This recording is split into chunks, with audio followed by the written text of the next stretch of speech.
Good morning to you. And that's what she noticed. Good morning. She's pulling away, pulled her down, it looks Oh, almost like a quarter of a feel like mile. I wanted to come live just for a minute. I'm waiting on contractors to show up today. Good morning, stand up. Hey, love. Come on, Ted. Good morning. Oh, girl. Hope you are well and beautiful today. Beautiful, yeah. So, stepped out to the, let me come on the camera. I don't have my things in just yet. I was drinking some tea. But I was out last night. Oh my God, crowds and crowds of people. People love to come out for, entertainment. So it was pretty packed. Girl, it was packed. I mean, they packed you in. Now, the show was good. The entry was good. You got Little Mo, and you had Lady of Rage and Monique and Mr. Cooper. Remember Mr. Cooper? Yeah, he was there. Tommy, and boy, some years must have went by, baby, because woo, and I say looking old. Everybody looks old. Everybody knows Monique likes to come on the stage and talk about the penis sucking all throughout her commentating on the show. Everything was penis sucking, penis sucking. She brought this not elderly, older couple up, 61 years old. The husband was 62. Yes, girl, hanging with Mr. Cooper.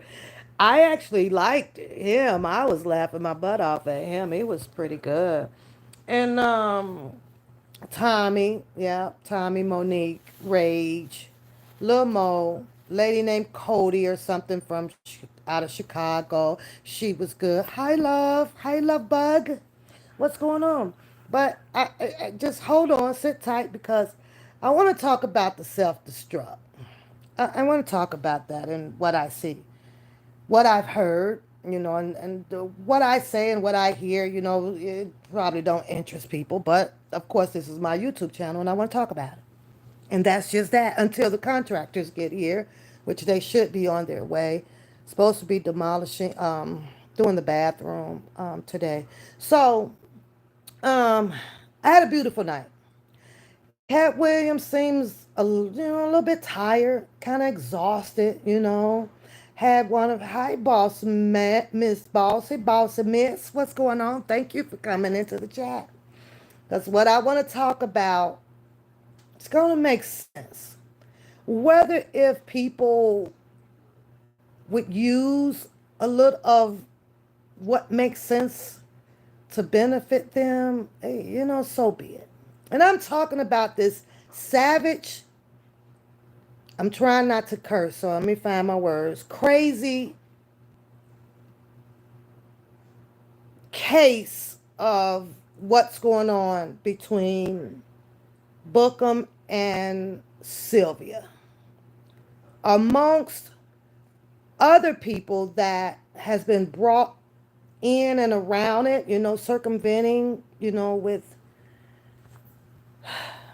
apparently being witnesses and threatened by, you're going to be put in a case and you're going to be put in a case and you're on the paperwork and you're doing this and this or that. I got my opinion. And like I say, y'all know me. I don't give a rat's ass about what they think about it.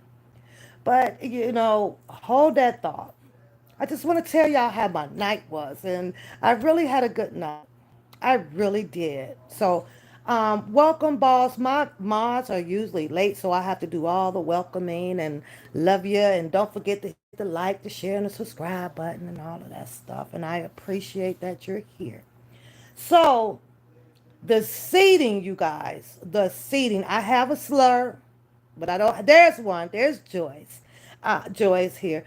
So I'm slurring a little bit because they're shifting now. My teeth are shifting, so the slur is starting to come. And I was like, but I'll deal with it. But I got to put my Invisaligns back on for today. I had them off now for about 30 minutes. So Um, you literally sat like shoulder to shoulder. That I mean, the seats were tiny as heck, crammed up in there.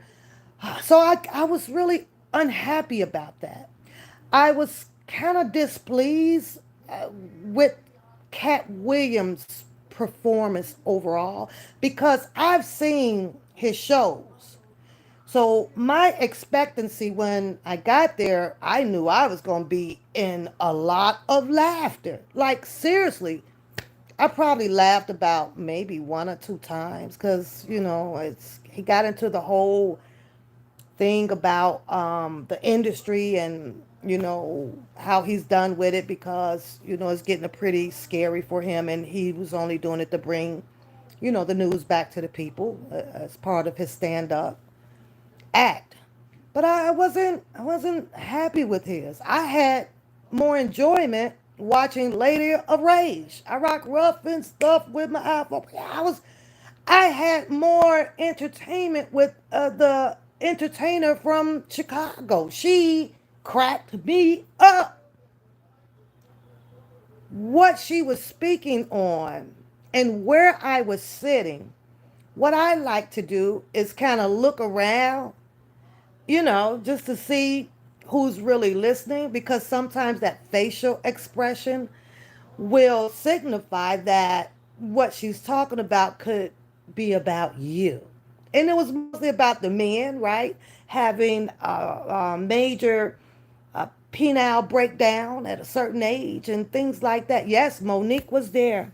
And Monique only talks about penis sucking. So she had the couple come up and she asked the black guy, hey, does your wife do you real good, And of course, he's shy with his words. So then she goes into her little entrapment of comedy. It was cool. It was cute. Tell you repeat after me. Tell your wife. Say wifey. He goes wifey. Tonight, he says, tonight, when we leave here, he says, when we leave here, he's looking at his wife, right? I want you to suck my, and I'm like, what the hell? And I like that philosophy as what goes on in the bedroom stays in the bedroom. But she's got them out there putting out, because I guess apparently it's no big deal. Mind you, this couple is 61. 63 he was. 62 or 63. Now, it may not be that they don't do it. It may be that it's just a private affair. Agree? Can I get an agree in the chat? So, she, the crowd laughs and things like that because he says it. I want you to suck, like 64 years old. And what behooves me, like, because I got to tell y'all this. Now she asks the wife, 61. You can tell she's a, older lady. I'm an older lady. A lot of us here that comes on YouTube, older people. Why she asks, she says, a wife, I need you to repeat after me. So she's looking at Monique and she goes, husband. So the wifey goes, husband, when we get home, the wifey goes, when we get home, Monique instructs her to say, I'm going to suck you and tickle you. Wifey must have looked up at Monique. It was complete silence, y'all. Because she wouldn't say it. Bless her heart. She wouldn't say it. It's private matters. Shout out to the people that think that it is so cool or whatever y'all want to do, bragging and talking about how you want to suck some penis. I don't get it. Me, personally, I always thought that, the whites or the Caucasian or Mexican, they were the ones, Karens, Sonia was always so outspoken about that. I remember back, coming out of Chicago, I used to believe a little bit because it was such a traveling myth of words that she get you, a white girl, because that's what they love to do. That's what everybody used to say that coming out of the hood. I was like, so that's why your black men kind of were catering and traveling in a very fast rift over to, the other color. That's kind of what I ran on in there. I was like, oh, well, damn, they getting all the men. Well, that excuse came about. So I was starting to believe that. I was like, well, okay, I guess, half of us won't have a black man. You know what I'm saying? Because back then, to me, it just wasn't the thing. It wasn't the thing to do the thing. All this other type of sexual preference that we can endure, you got to do that to keep a man. I was like, nah, yeah, I'll pass. But now that it has prolonged and enhanced so much, we're at the level with your men out here where, if I'm gonna do you better do me, all that stuff. But that goes into, believe her name was Cody out of Chicago. She explained it a whole lot better and broke it down way better than Monique did. Monique was just, you better do it. You better do it. So then she goes on to pick another young lady out of the crowd, younger lady. She was I think this is like 30s. She's talking to the 30s, 35-year-olds, right? And she needed to cheat. I'm going to give $10,000 to the woman that can come up here and tell the ladies in this room tonight, what benefits do you get from doing so? Well, one lady came up there, y'all. She was, well, and I did it, and I took her to dinner, and she was showing all the motion in the ocean and everything. And I'm just sitting there, looking, because I do find, it's a matter of respect, man, and it's a matter of privacy. And we all know, well, if you're sharing all of that, then one man gonna be like, oh, really? Now you gonna have a whole bunch of damn men following you here and there to try to see if they can get a little suck, for free. But she booed her down. Get on out of here. So she calls, there's another lady, somewhere around her 30s, 35. So she gets up there and she goes, you grab the thing and you do the thing. And she goes, how does that benefit? What do you mean? She goes, oh no, you're getting plenty of pleasure. She made her go sit down. Another lady comes up. She gets to explaining that you get your bills paid. You get your rent paid, your gas money, food in your house, your mortgage, your insurance. You get nice clothes, dinners, and everything. Those were some of her benefits. So Monique says, well, how do you know all of this? She goes, well, I mean, you the winner, but damn. She goes, no, no, no, no, no. That's not, she says that, it's my mother-in-law sons, because another lady stood up and she was like, that's right. That's right. So she was like, well, who are you? Monique asked. So she goes, oh, that's my mother-in-law. So she says, well, come over here, mother-in-law. So she asked the mother-in-law, well, do you think that what she's doing for your son benefits her and everything? The mother, the mother, the mother-in-law, y'all, she gets the microphone. Y'all know what she said? She better know, because I taught her. What? What? I'm up here like flabbergasted. What did you just say? Monique said, y'all the goddamn winners. The mother-in-law taught the daughter-in-law how to do her son. What we smoking in here? Because when I tell y'all security was in there deep, but for some apparent reason, they just couldn't catch people fast enough with the weed. So I started to get a headache. Real, real bad. I mean, it was in the air, you guys. They chasing around people when you bring your phones out, snap your picture. But if you got your phone up there too long, you're suspected of filming. So they didn't want you to do any filming. But that's what I just said. My love rated R. When I tell you my mouth opened up, because let me hear this again. Monique repeated it about three, four, five damn times to make sure that everybody heard it. The mother in law stood up, got the microphone, and told Monique she better know how to do it because I taught her. I must have cringed. Rated R. I cringed. Was like, what the fuck? Now, I mean, I get this must. This got to be a riddle way over my head. This got to be a riddle over my. This got to be. The mother-in-law. How the hell? I'm saying to myself. Does the mother-in-law? Because if we try to solve this, let's solve this riddle.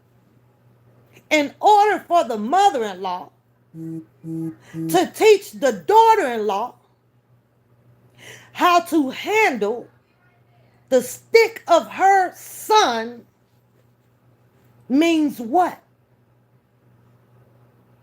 What? Don't be scared.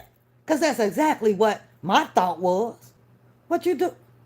What the fuck? What the hell going on here? Now, she didn't say nobody else taught him. She said she taught him. I tell y'all, it's a whole lot of things that, I be not remembering. But I remember that one, word for word. I ain't even have to write it down.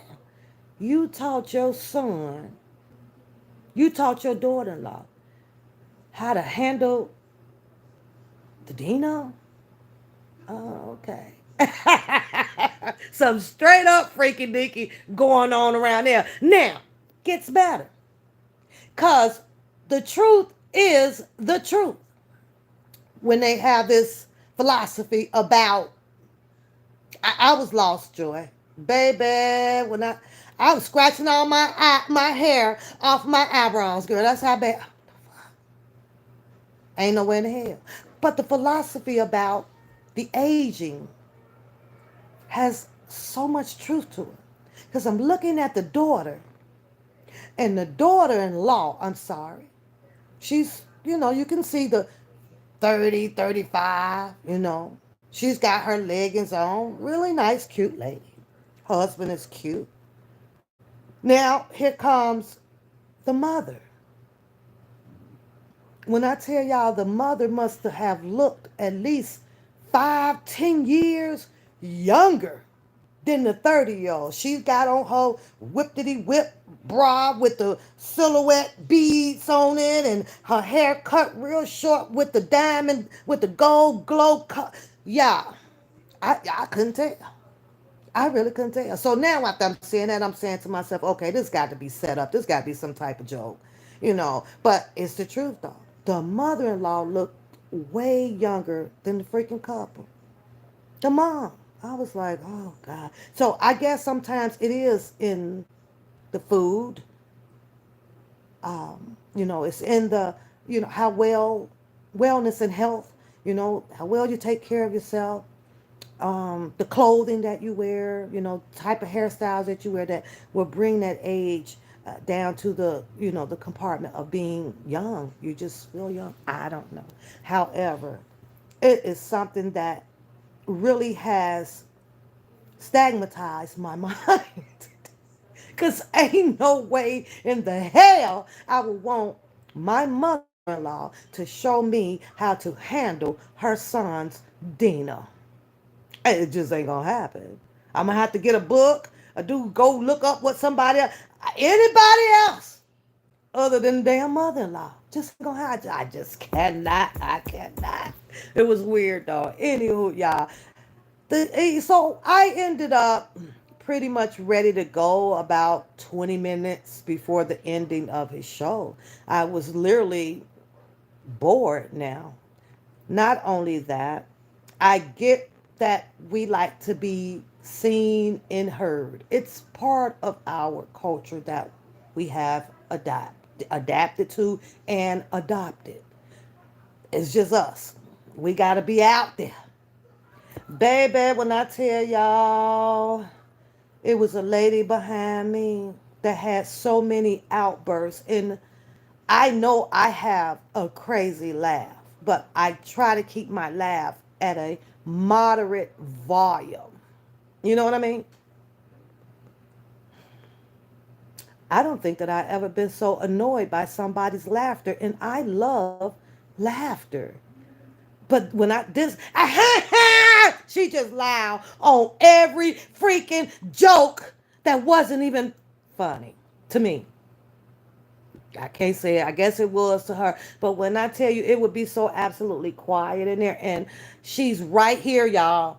She's right here. This is how close the seats were. So with the money that I paid for the seating that I got, I promise y'all I was willing to give it all up. I didn't want them no more. I don't want the seats. I don't want the popcorn.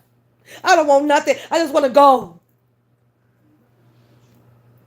So I end up leaving. But now it gets better.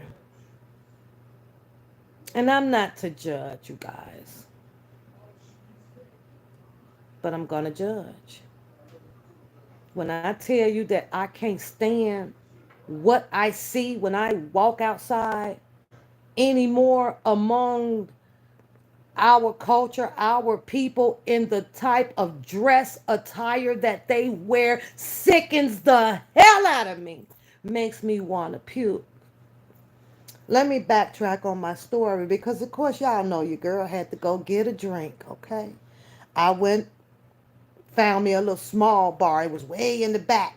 Know the crowd that's coming in, they hitting all of the concessions right at the door. I started walking. I walked. Little bit small bar, right? There were about 4, 5 people in the line. I wasn't the only one that found it. There was another slut down there. I meant female down there that found it, right? I want to say she's probably middle 40s. Pretty big build boned, okay? I'm behind 2 white guys. They whispering they butt off, right? Y'all know me, I'm leaning in. I want to hear what they say so I could take what they saying and make it out a joke, bring it on my life. That's how I do. So I finally captured. I'm looking what they talking about. Oh, beam right in on it, y'all. Spotted it. When I tell y'all, I hate the fact that I spotted it. I wanted to do a Beetlejuice. I need to turn my head 360 and have it facing back the other way, but keep my body going the same direction because I'm in line. I ain't want to lose my place. I was sickening, sick. I'm talking about stomach nausea. I'm talking about filled with just boiling with anger, asking myself why. Why, man? Why this much attention must you need? Why? Not only that, man, she had her arms on a black man. You know the first thing that I'm thinking about, like, man, you wrapped up with a black man. And mind you, the black man had to be fully freaking clothed. Fully clothed. Looked very nice. He was well nicely dressed. But look what you got on your arm. Like I say, I ain't trying to judge, but I was sick. White people steady gossiping, y'all. They laughing their butt off. 2 girls in the back of me, everybody laughing. And I know since we're in this position where we have to mind our business because somebody might pull a gun or pull a knife to stab you because nobody can take critical opinions. You know, nobody wants you to talk to you to see if maybe what they're saying will have you a chance to look inside of you to maybe change up a few little things. Y'all, this girl was bent over on the counter with some type of gold little, sheen dress material type on. This girl must have had, and I get it, men like the cellulite and all the extra cushion and stuff in the thighs and the bumps and the road maps. The men like that stuff, and that's fine. But baby, this girl was bent over. This skirt must have been not 2 inches or so from the navel of her tummy to the high mid part of her thigh. Just clearing. It was just clearing the vajayjay. But see, but when you're big and you get to moving around and you got a bend or whatever, what happens to the backside? It raises up.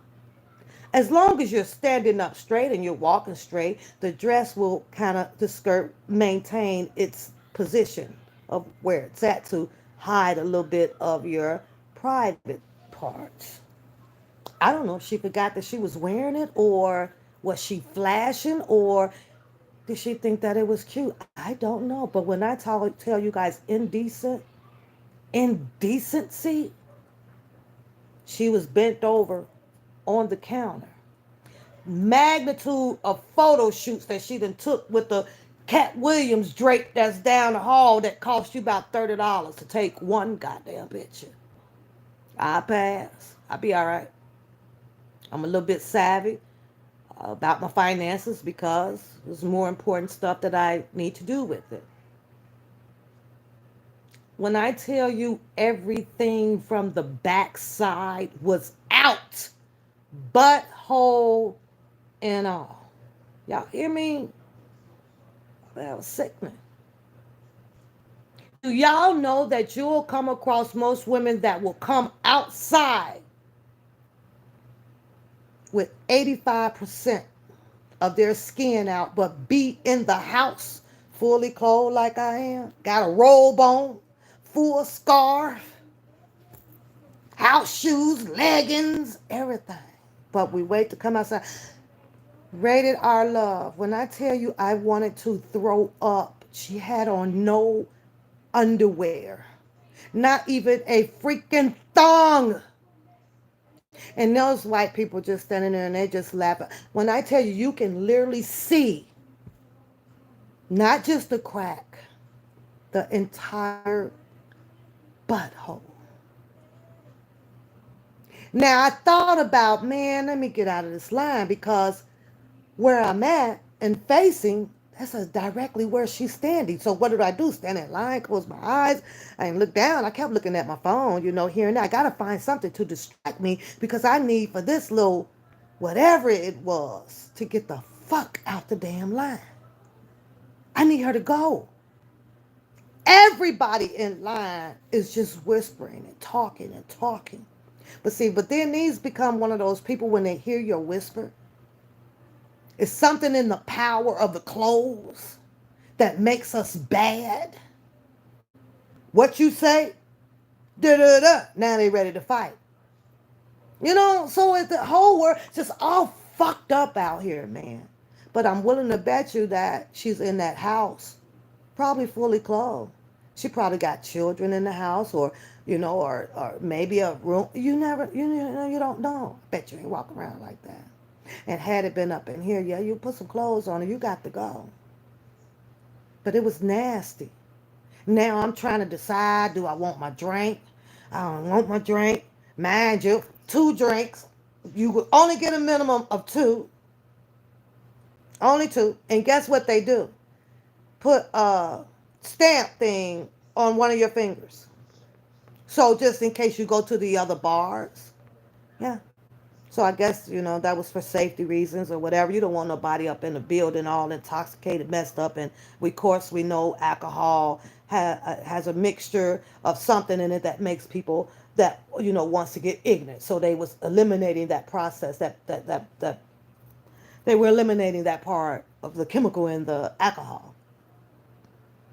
But then I thought twice. After what the fuck I just saw,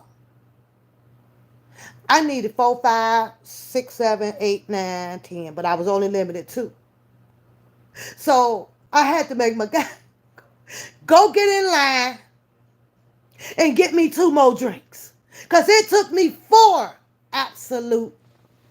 I had 2 absolute at that time. And when I tell y'all, I must have swallowed those. I took them to the head. I ain't even care. Because I needed that gone. So he's like, you need 2 more. I need 2 more right now. Right now, right now. I could have prayed on it, stand up. I could have prayed. But sometimes in a split second, you got to find the fastest cure in the world. And I know my sister stand up saying, all we got to do is just call on him and he'll come. But baby, when I tell you I needed something at the snap of the finger, because, you know, our God is unpredictable. I believe him. And I knew that he couldn't change the fact of sending down a whole new set of attire. Good morning, Andrea. Andrea, stay in the chat. To change the clothing, I had to act on. I had to do me, stand up. Man, I took 4 of those to the head, girl. I was like, oh no, I cannot believe what I just saw. But she wasn't the only one.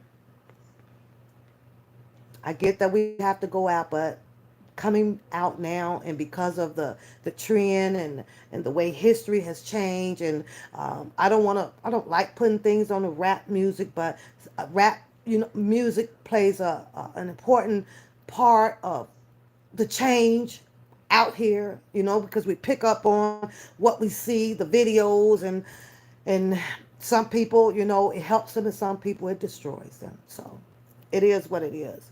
Now we're leaving, walking to the car. We're walking to the car.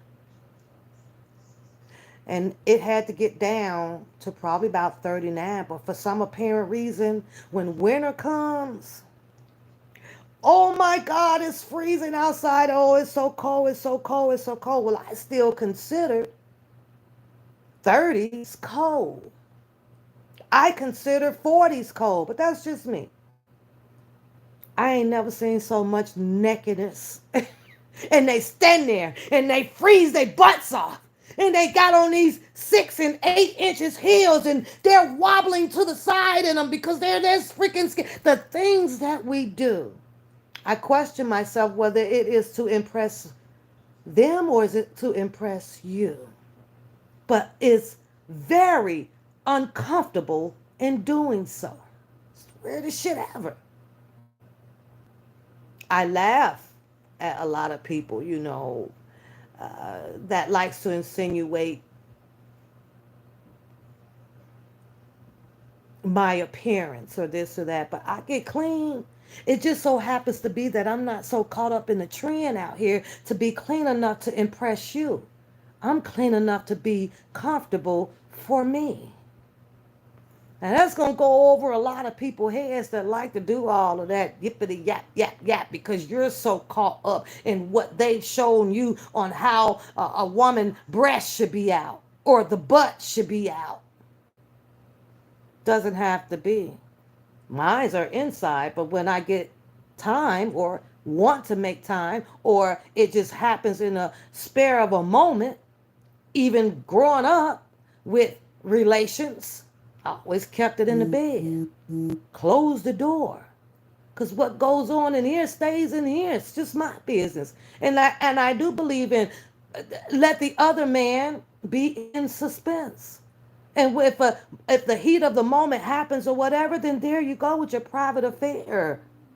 I just don't understand it. I don't understand it. I'm not even about to get into the fact about who raised them. It's not that. This is some goddamn shit that is learned goddamn behavior. And it is stupidity to the utmost. I don't get it. Why in the hell? I guess that's why if I do go into most of the shopping stores, nobody buys pajamas and stuff no more. They still full, and nobody, none. Go and get the skimpiest things ever. And I just think that, you know, I don't know if it would be a self-esteem. I don't know.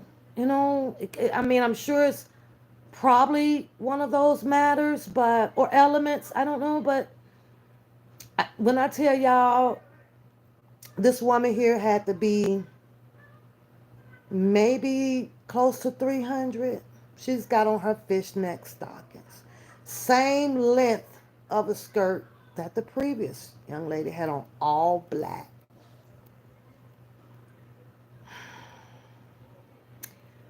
Like I say, some men are going to love that. In fact, one man did. Could have been a brother, could have been an uncle, could have been a significant other. I don't know. But whichever category that that male fit in, baby, go back in the house and find that other half of that skirt. Now this one here happens to have everything. And these one of these flare skirts. So the wind is blowing up. She didn't even care. You got a rated R. You would have got a good glimpse of that. Now, when you try to speak on it just to have some awareness about it or whatever, you know what you become after that, right? You a hater. Oh, you jealous, baby. I saw Keisha Cole. Audrey. I saw Keisha Cole. Now, was that diaper blue jean panty outfit is because of what she is going through? All of her breakups or the last breakup? What makes you want to do this? Now, she says in her song, what's the song? It's in my head. Dun, dun. I gotta think of the damn song. I remember when, yeah, that, remember. Are you trying to remember or are you trying to forget and move on? I know she had a lot of childhood trauma, but so have probably me, so have probably you. Whole lot of people, and I know we all deal with it differently, but do we have to deal with it with our body expression? So she was stating that she was done dating. Done, done, done, done for now. When you think that the panty outfit would be either what, teasing people or the males to see if someone would be inviting to that and maybe she could try it again, or do you think that it is used for just the uplifting of the of her self-esteem because of the down in the dump depression periodically that she has? I don't know. Weird. Weird. You say you blame Liz. You blame Lizzo. Which one? The Lizzo with the guy? Because, I mean, I kind of like that song. It's nasty as hell. I like the Flooper song. I like the beat to the Flooper. Rated R, you like, rated R, you like the Flooper song, don't you? But, Audrey, is it her fault? She makes the music. She's out there in half clothing and she's trending it and it goes viral. But where's the common sense at? That doesn't mean that you have to pick it up. Yeah, me too. Rated R. It's attention. It's all about attention.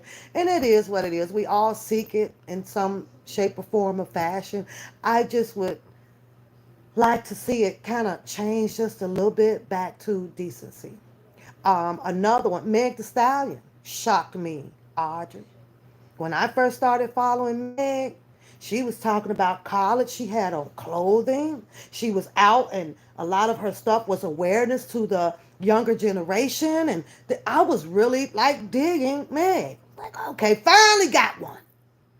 Other than Nicki Minaj. Finally got one. We got one.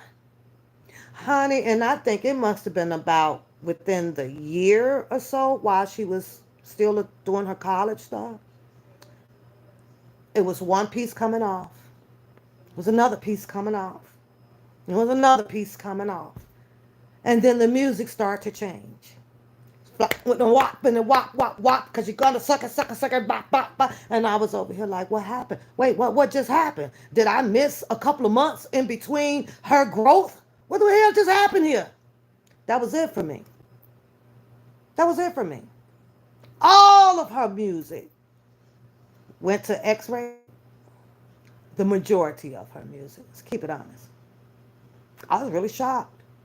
But I guess they got in her ear and everything. Hey, The music about buying, the books and staying in school and doing so and so. Okay, that's all good, but that ain't selling right now. We gonna need you to come skinless and get down with that WAP song, the whoppity wop, and lick it and stick it, and it feels real good, and the twerking.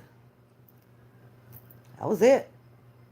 Never follow her much more after that. Matter of fact, I don't follow many of them like that.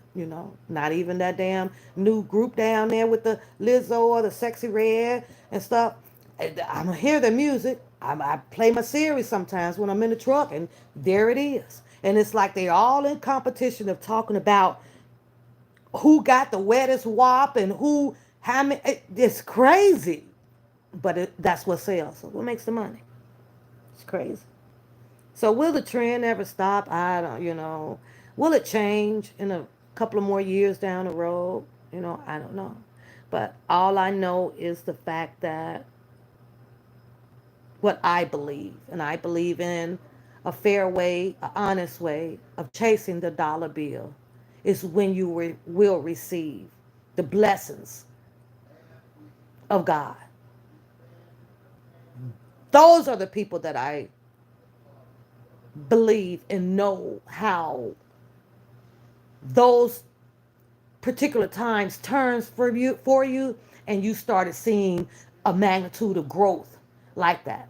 Now the people that I see that chases the tenfolds in the particular way that they do, enticing, coercing, and all of that type of shit, they go up for a little while.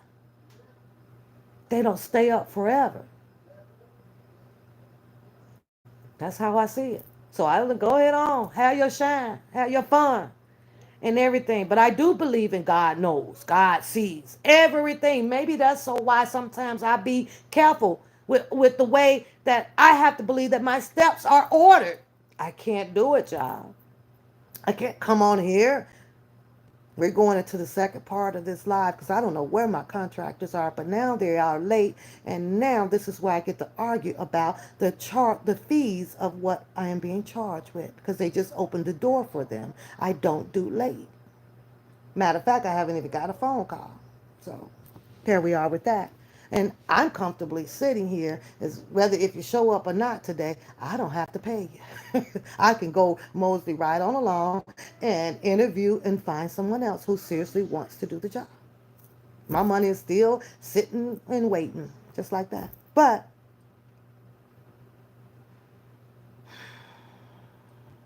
we'll see. See how it goes. Let's go on to the second topic. I like talking my shit over here on my channel because can't nothing nobody can do based on my freaking opinion and what I see. And one thing that I'm going to keep substantiating out here is that I'm not a goddamn groupie. Now you might hear little cuss words or click out here. I don't need permission from anybody out here in YouTube to do it or not do it. What I do is my choice and my choice only. There's never nobody in my head when I see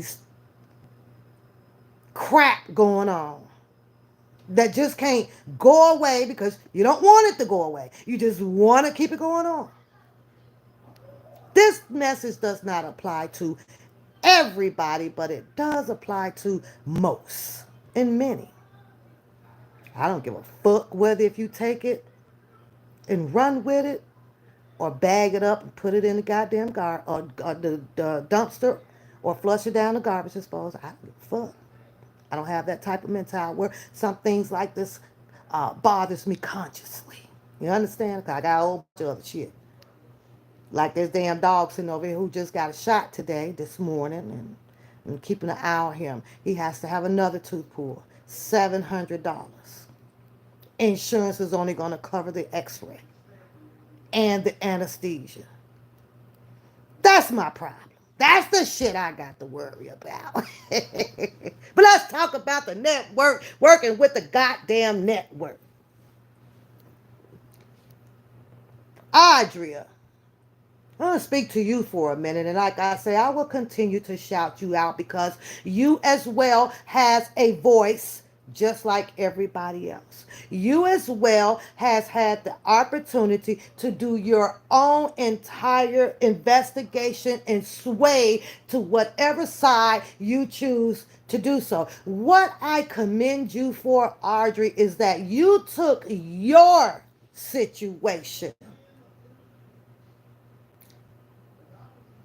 got deeply involved in it, educated yourself on it, looked up what this law was, how they use it, how they can't use it. You did your work. For that, I commend you on because you were able to take that and also look inside of some things apparently that had been happened to Mr. Robert Sylvester Kelly and apply where you felt was necessary to do so. Now, I get that the motherfucking catfish got the goddamn three R's going on, but there's still a rule of thumb that's called applying it where it fucking fits. Audrey did that. Yeah, she's got the mouth just like anybody else, but what I'm gonna call it is self motherfucking defense. Self goddamn defense because she had to have it. Had you see how vocally she became out here, it was eat you the fuck alive. I even had a word or two with Archie, but it was not on the premises of anything about Mr. Kelly. Some old other buffet, goofy, parlay ass shit. Right? And there is some things that I will continue to disagree with Audrey when it comes to a booking boy. Period. Because I'll never take him out of the equation of being out here keeping up a bunch of bullshit like what's going on in fucking courtroom with him and Sylvia. If that ain't the top of the line freaking bullshit going up in this goddamn courtroom, it's pathetic. What I will say is, and I truly do wish, this is my, just my wish, that don't mean shit. I can rub a genie right now and ain't nothing gonna happen. That both of their cases get thrown up out the goddamn court. I do wish that the goddamn jury comes back home. Because this is one thing that I do hate about court appearances, preliminaries, and trial court. There's not enough time in the world to apply every fucking thing that been going on from day one. It's just not enough time.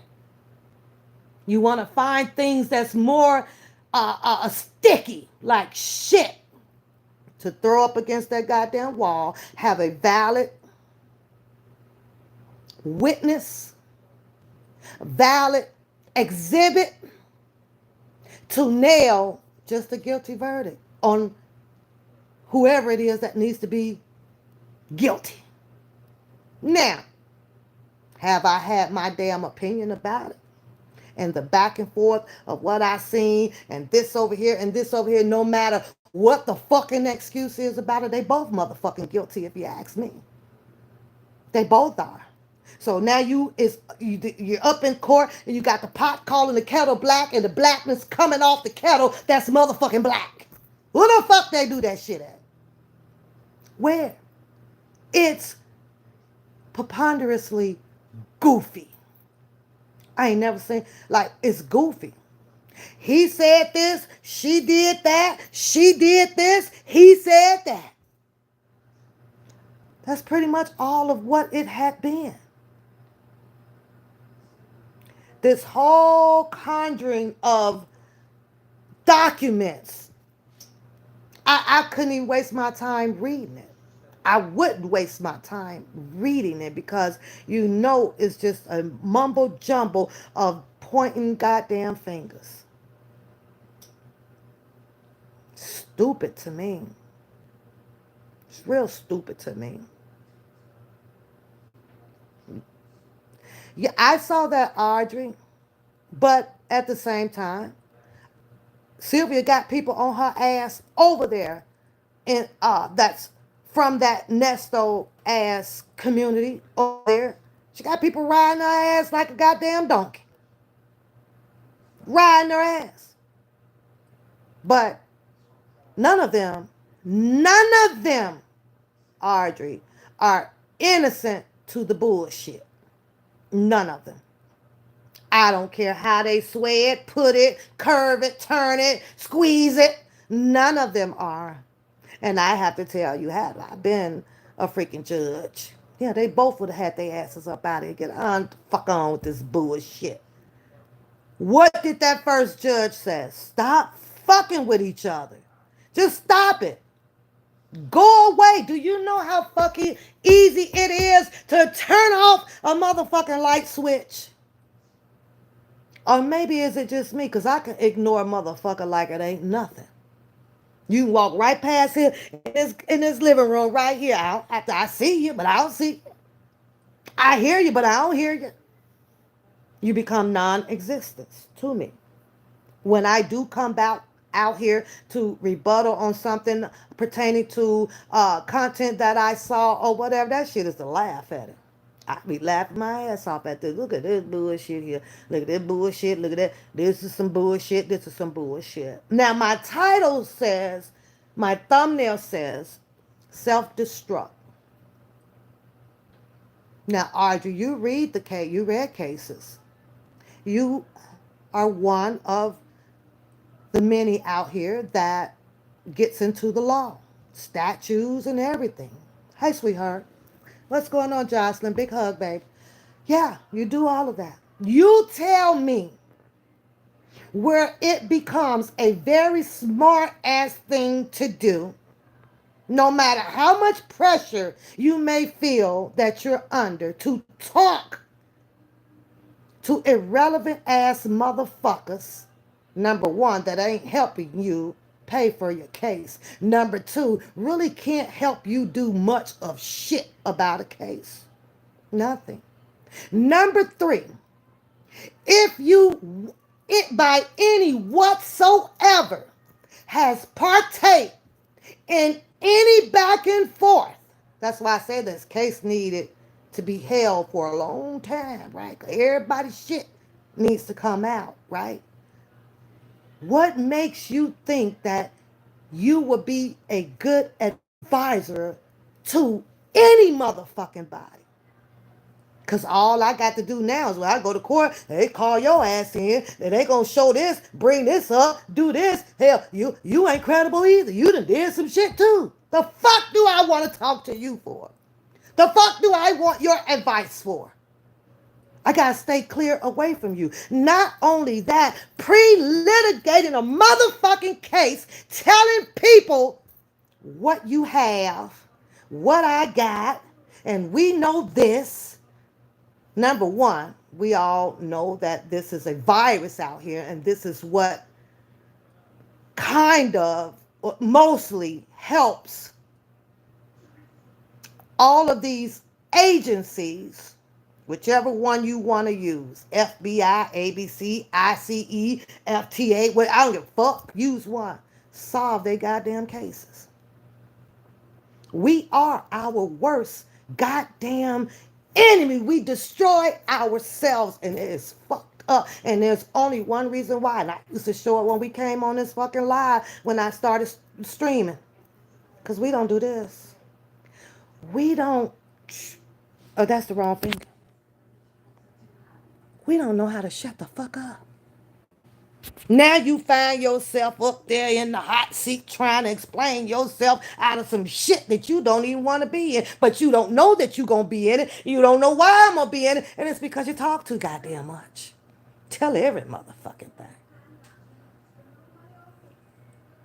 When you stand alone and you be alone, keep in mind that you're not always lonely. Especially when you got God. Talk to God. Because see, if God is real like they say he is, when you talk to him about your problems, he's the person that can tap into the mind of the person that's trying to destruct, destroy, and demolish your ass. We don't do that. You go tell John Wick, Jane Doe, Bim Bob, and who can't do a mother sucking thing about your situation. That shit is crazy to me. So I'm listening and I'm listening and I'm listening. And if you go back and tap in, yeah, I tapped in on the bullshit of the catfish mother goddamn live. Yes, I did. I ain't subscribed, but I tapped in. It was sent to me. Let me go see. Cause y'all know I got something to say to some that don't make sense, but to me make all the sense in the world. And that's the only person that matters right now is me because I'm the one that's speaking it. Feels threatened, she does. Oh, he gonna put me in there? Now, being mindful that that news traveled to her. I believe Randa said it. Thank you. Thank you for letting me know, which would probably been my response, right? But what you not gonna know as this premeditated, whatever the fuck type of attorney she say she is, you don't rebuttal back out of anger or pressure about what the fuck you plan on doing.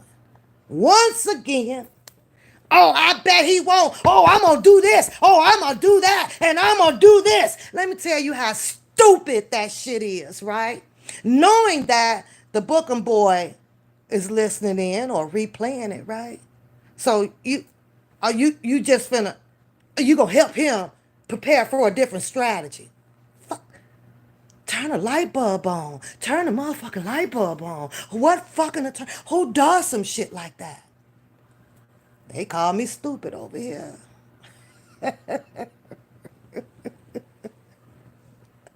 Who does that? Now, I'm going to tell you the type of people who does that. It's the type of people who ain't going to do shit either. I'm going to get this started. I'm finna go down in a hole and I'm going to, oh, bring me to the stand. Bring me to the stand. Hold on, catfish. Networking inside the mother sucking network. There's videos of you too. There's video. This can be an ongoing goddamn situation with so much goddamn discovery. Exhibit AB 1 2 3, C exhibit C 1 2 3 4 5. Are you kidding me? Especially starting with the freaking screenshot with that text message up there saying something about, Levi, tell Sylvia that I don't know it verbatim, because what I did for you, I can go behind the scenes and tappity tap, tap, tap and help you. The fuck? Not only that one, a whole bunch of other shit.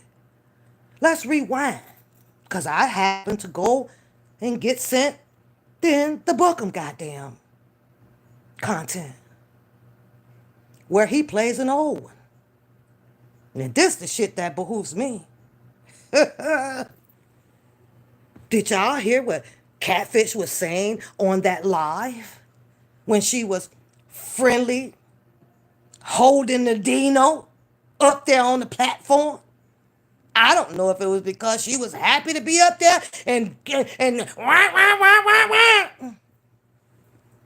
No, she didn't go really deep into the fact of, slandering anything about Sylvia, but she sure did make one statement, I believe. I wish I could rewind it, but I don't fucking feel like it. Go and look at it your damn selves, please. And I mean that humbly, my loves.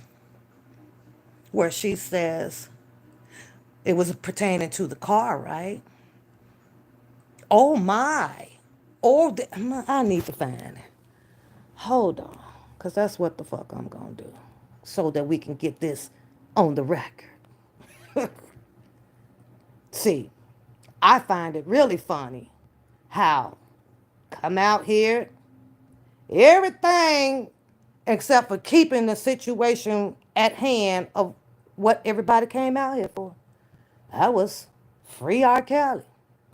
Have your agree to disagree on the premises of the language, what they are prosecuting him on and about. No, let's get personal. Let's start talking about each other. Let's call out your mama, your daddies, your sisters, your babies, your mamas. To be perfectly honest, I'm actually glad all of you motherfuckers entangled in that shit. I really, really am. You can't compose.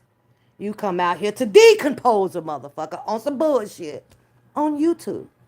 A fucking YouTube. Now is he did this, he did that, he did this, so and so said that, I'm over here, blah blah blah, I'm gonna blow up your house. Booker ain't innocent. Cause they got plenty videos of him too, Audrey. Mainly that goddamn one where he went off some damn where in a haunted house looking for Sylvia. Yeah, it was based on a theatric fucking moment, but there's nothing for the defense to take that and also use that in defense of Sylvia. That's why I say all this shit need to be thrown out. Silly Sia does have goddamn videos. Laughing and coming at and doing, saying some things about Bookham. Where's the win-win at, I ask? Catfish. Not only that, you sit your butt, I'm looking for this goddamn lie. Over there where this boy was able to pop out an old ass video and you're up there where it apparently seems like you were siding, even with your opinion being transparent with Bookham pertaining to that car. You had some advice.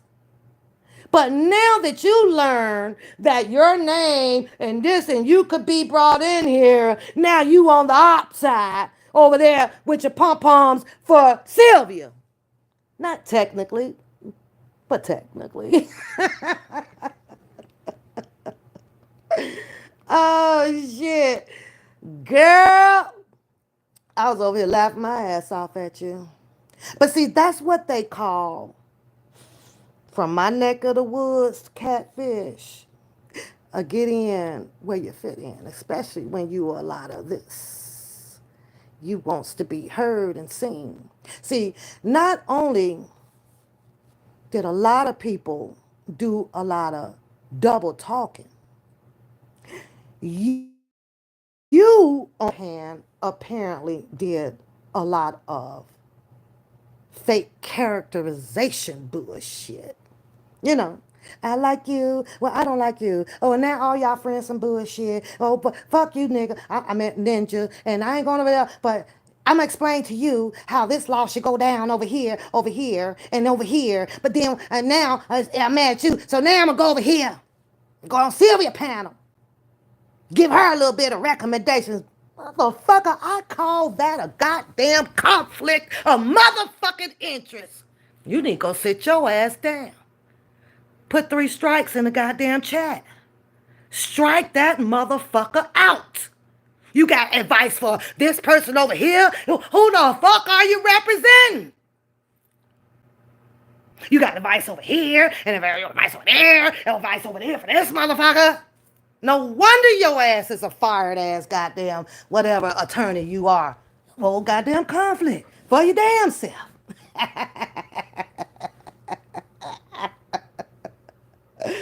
Oh, you don't know who you want to help out. You want to help out Levi, then you want to help out Diva for Devlin, you want to help out, what's that boy name? Drunken Larry, you got over here. Girl, at the end of the day, once a case is goddamn presented in a presentable, fashionable way, and you know, but I'm the stupid one. Yeah, we all know. They take the evidence to the back and deliberate. You out here trying to make a case court case and it's difficult. And it seems like it's so damn difficult. It ain't got goddamn difficult. Everybody watch these goddamn cop shows and shit. Where in the hell is that live at? I'm getting pissed off. Wait a minute. I'm getting close to it. Oh, here we go. Right here. Right here. But it don't look good. It really doesn't look good at all. None. The philosophy is if you have fallen out, that's just me. Yeah, it can be a makeup, hug it out, dab it out thing, but you got to stay the fuck away from me. Once that first fall out, the trust is out the damn door. You gotta go. You got to go. I don't understand it. And to infamous Sylvia, no disrespect at all.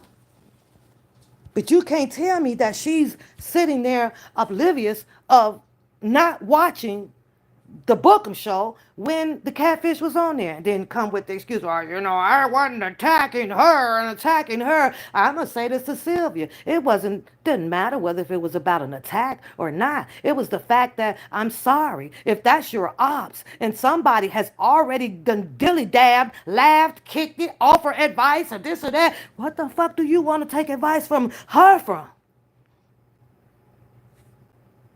Where we do this shit at? Go back over there. I'm good. But no, it's the laughter gets you, it captures you. It's the content, well, we'll see where this goes. And then we know what else it does. Infamous Sylvia, in your heart. Because I got a feeling that your heart was speaking to you. I have that type of intuition. I really do. And I know in your heart that you set your behind right up there with a fake laughter, a fake, okay, I had listening, fake listening skills. At least I'm hoping that you were. I am. But where's that panel at? Hold on. Okay, so this one is not it. This is the one that we're going to explain. Fake. And it's okay to fake it to make it. But it also hurts the realness of your dignity and loyalty to yourself. Because you don't have the guts and the glory to tell a person, fuck away from me. And that's fucked up. That's fucked up how the human nation kind of chooses to live and deal with things. I don't know. You don't want to lose a friendship. Maybe you don't want to have a different type of beef or whatever out here. But real is real. Real will bring you a bigger fucking level of goddamn respect.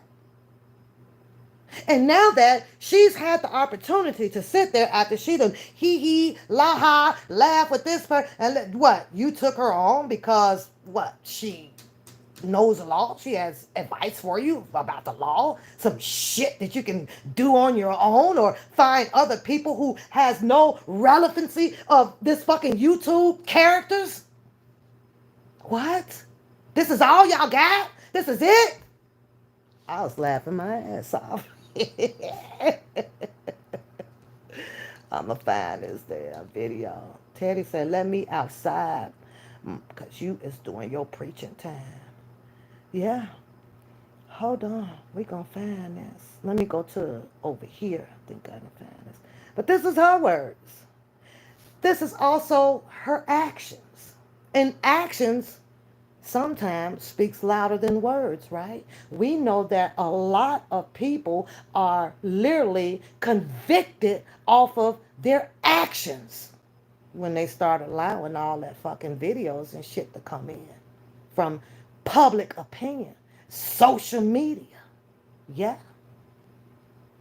It's getting higher. You could bet that. Pretty soon, social media, public opinion is going to be damn near 101% part of convictions out here. Of what they use now. That's exactly what they use. But you, on the other hand, girl, tickled the shit out of me. How is it? How do you even feel? Not just catfish. How do people feel comfortable about that? At some point, you kind of know in your heart where to mend things with good people when there's a minor altercation or sort, right? But then in your heart, because your heart is the major component of your body,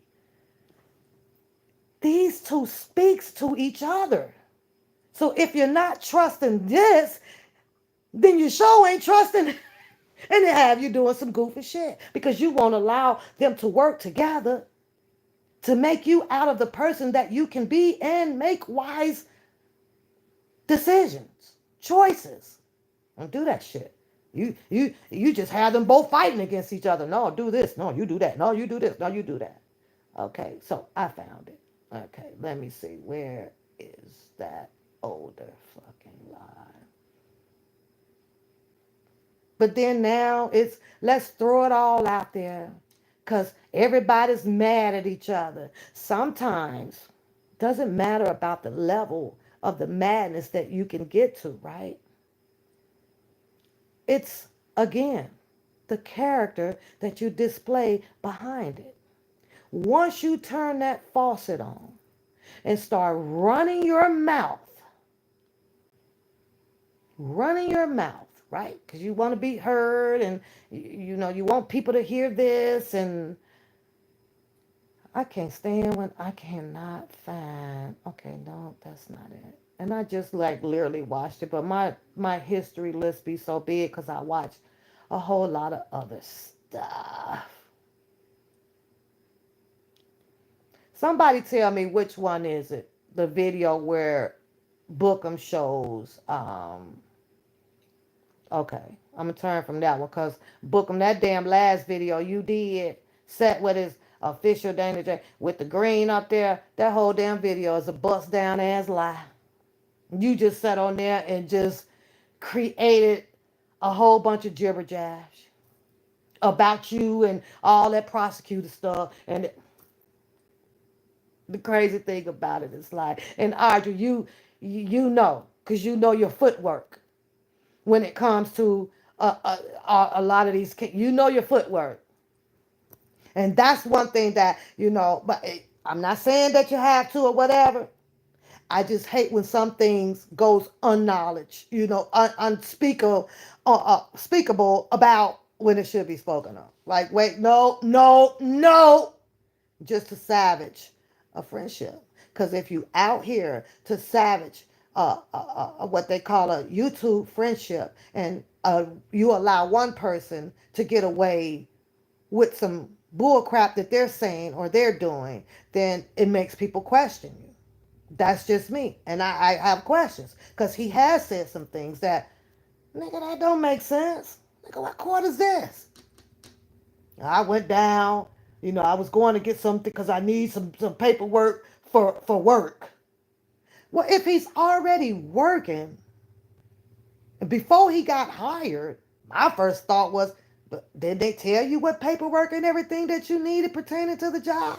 But since you was down there, then I decided to drop in on the prosecutors and we have this and we're ready to go.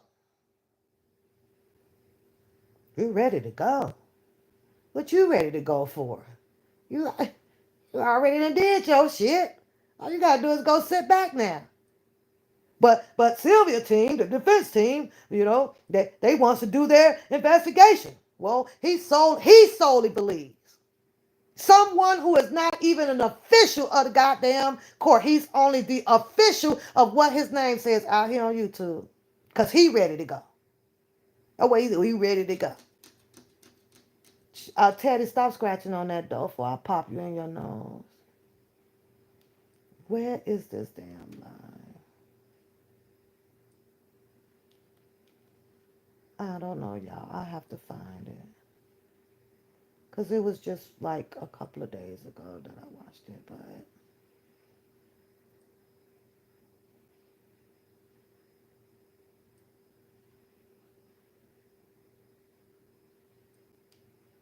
I was thinking that this one was it. It might be. Let me see. I'm just gonna click on turn the volume down and bag it up. So. But they all are. And that's just how I feel with logic based on what my eyes have seen. Oh, here it is here. Da-da. Now I just got to find a time mark. Seen and heard, out here in the streets for all these many of years. They all full of shit, Audrey. Period. Everybody literally has played a specific part in so many different elements of this community over here. Whether if it was for the shits and giggles or it was for I'ma get back at you. All that type of shit. They all have. They all done it. They all done it. They all done it. One day, infamous Sylvia looks like, this is her career now and she's planning to stay here and continue to be a court chaser on, different lives of people out here to get it to her YouTube channel and explain to them what's going on with Jack, Jane, and Bo, Melissa, Karen, and Renee. It's got to be exhausting, but it is what it is. All jobs are exhausting. I don't know. You try to find a level of respect where things can be cordial between people. Ah, man. Nah, nah, nah, nah, nah, nah. She had to see that damn video. I need to know the name of the damn video, y'all, and I cannot find it. Now, this is this is Catfish right here talking. Infamous Sylvia up there sleeping. Ain't giving two shits, but instead of her telling her, whoa, look at that, knocked out. Hold on. And look who yakking. Yakking away. Now, if Infamous Sylvia is not feeling this conversation anymore. See, because me, I would have taken this as a sign of disrespect. But I also take it coming from Infamous Sylvia that I'm not trying to hear your bullshit either because I already know that you were over there as well giving him advice or had your momentary of laughter when he thought it was funny about this damn tracker and the law and the process. Yeah, she was on there. I just can't find it right now. Look at him. When you do things in the dark, look at that. God got a way of making you expose yourself. But now the Catfish names comes back out. It's womp womp womp womp womp womp womp womp womp. You lying, you lying, you lying, you lying. Now, mind you, she also has some knowledge on investigating people, right? I guess she failed in that class because apparently she failed for the bull crap and all that stuff that Bookham been feeding out here since I've been out here and decided to, I'm going to go over here and have a yin yang moment with her. Yeah, she believed. Laughing, hee hee, ha ha ha ha. Now she mad. Madder than a goddamn seam coming out of a sofa cushion and the cotton going there with. She mad. I wish a ninja would. I wish a ninja would. Wish a ninja do what? He done did it. He done did it. You were told that it was done. Guess where she's probably at this morning? Still walking around the house clicking on YouTube to try to see and hear what else has been done instead of walking down there with all that big boldness and file your report. See, Bookham doesn't have to be the only one with the court case against what I call out here a bunch of fucking angry birds. No. Where's all of the other people who are implying what he done did, he done said, he done lied, he done cursed, and I'm not on no damn defendant book. Let's keep the shit straight. Where are all the people at? So to me, since we making this a petty goddamn ass court hearing, foolish one, right now, the win-win would be instead of hopping on the panels, doing Sesame Street or the Brady Bunch movement, go file your shit. Because I know damn well if he can go and file some goddamn goofy ass shit, everybody else, it'd be 20 goddamn cases up in the courtroom lined up waiting against Booker. I can't understand why that have not been done. Can y'all? Or is this about the network working the network? And you have the network that is mad, very, very angry at the one networker. So if we eliminate just the one networker, everything will be okay.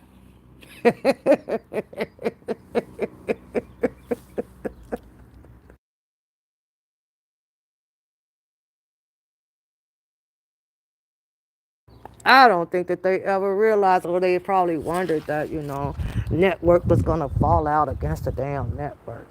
In case y'all noticed, everybody views and went shot to hell. They're all gone.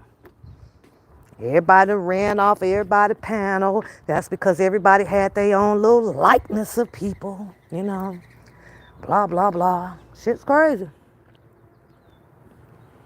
Shit crazy. But I tell you this though, Audrey. After all what I just seen these last 2 days or whatever, I want to see who finna get up go bust a move. Now, she said she was. But then, I gotta find a lie.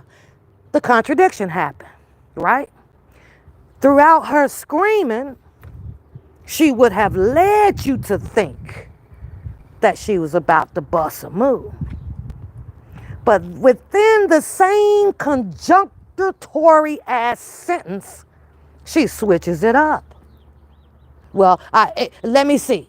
Let me see it in there. Then I'm going to do what? No, that ain't what you just said 3 seconds ago. You said that you were going to do because on the basis that you were just fed some damn information that may have or would include you. But now, I'm going to just wait. You better not let me see me. You better not let me see him. That's when now I'm going to do something. Oh, catfish boy, I fell out on the couch and laughed my ass off. Is you is or is you ain't my baby? One of them type motherfucking moments. That's what you had over there. I was going to keep that on the low. And now, girl, you had a is you is or is you ain't moment. Because pretty much, and I'm almost pretty certain, even with you attempting to use your common sense, especially after all of the detailing information that you put in behind your content, up there on the Brady Bunch Live, right? You started saying and talking things that you were aware of. Which is, for example, I knew this ninja was crazy. This got to be the stupidest. So in your head, you methodically thinking, I'm going to just talk my shit. Why the hell will I go down there and spend money to obtain this and get paperwork? I know what you're thinking. Is it really worth the money when I can sit here and yippity yap yap and yappity yip yip for free? Damn, papoose, you ain't shit.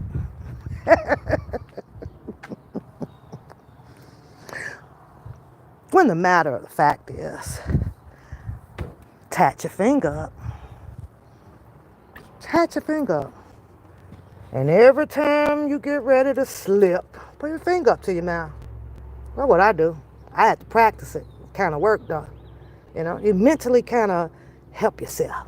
Shh. Shut the fuck up. Just shut the fuck up.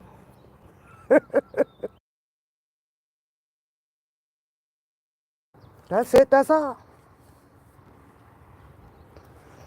As an attorney, alleged attorney, it has been stated that people didn't believe that it was or that it wasn't. I believe Randa even made some of those propositions, right? I understand diabolical fucking conversations. Something is said where I want to express my opinion and be transparent in a degree to disagree situation. I understand that shit. Moment calls. I just can't fathom that shit. I can't fathom the shit like, damn, I said some shit about you. What the fuck is you fucking with me for? Like, what the fuck? I'm like that at work. I'm like that all around, 360.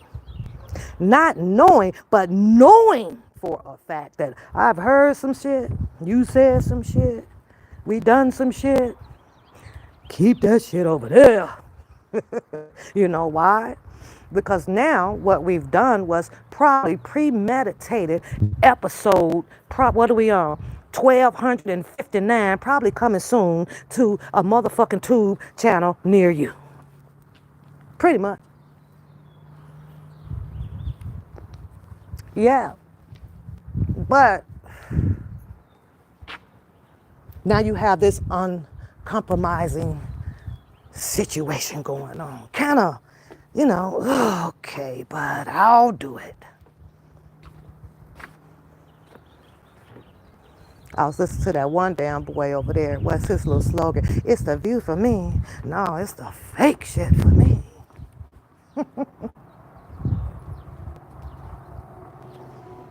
Here's the thing. Draw yourself a circle in your head. Put everybody in that circle that you done heard it, saw it, everything. Put them in there. Put them in there. Put everybody in there in your head. Okay, pick one person out your head now that you have them in there. Take them outside that circle. Take them out. Put them outside the circle.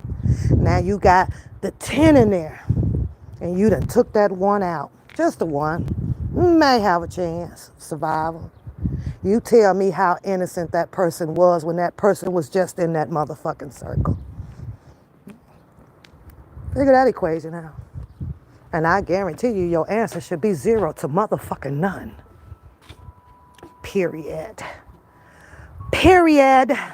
Yeah, it's not that fucking complicated. There is not a single one, in my humble opinion, that would have more validity over another one in this working network situation on a goddamn stand. It's almost like asking a fucking jury to find the needle in a hole on a straight pin, but there's no needle there.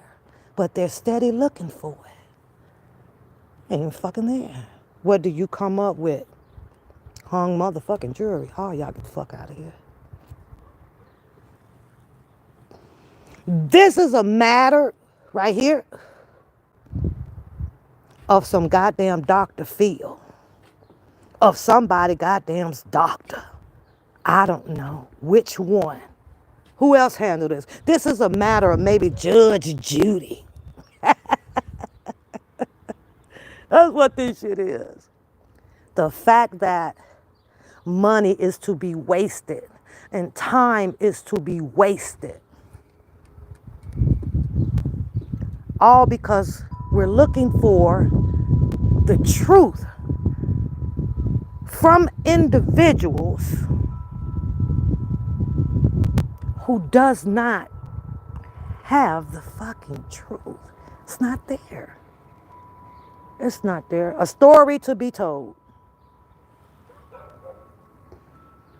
It's the fucking story. I got a story to tell. See, the red light, it caught Jack. Jack was down here over by the liquor store, but when Bob came out and the light turned green, he jumped in his car, he zoomed in front of Jack. But they didn't hit each other, but they got out, they had a little fight, little argument, whatever, got back in the car. But when they went back over here to Dollar General, shit, they were laughing and buying shit or whatever. It seems like they only just get into the argument when they on the outside of the store, but when they get in the inside of the store, them motherfuckers cool. The truth is not in them, so don't put your fucking money out there to bid on it. Absolutely not a damn dollar. Because everybody loses. Everybody loses in this game. All the way down to the air tag. All the way over to the goddamn Dennis Byron. And he said it, and he said it, and he said it. And all the way back over here to even the goddamn post where it clearly states that, oh, well, um, Dennis said it. All that's whole air tag stuff. We seen it all. We seen and we know when all of this has left the attention of R. Kelly after his conviction. We seen it all. His conviction happened and it was lined up, ready to go as what was said. I believe, I can't remember who said it. What they gonna do next? What they gonna do next? What came next? Bunch of fighting. Bunch of fighting, even though some of the fighting was in the midst while R. Kelly's trial was going on, you know. It was there. I'm still looking, y'all, because I got to find it. I got to find it. I got to find it. So help me. I got to find this. Where in the hell is it? Maybe it's in this live and because it's so freaking long. But that was Catfish not too long ago up on a panel with Booker.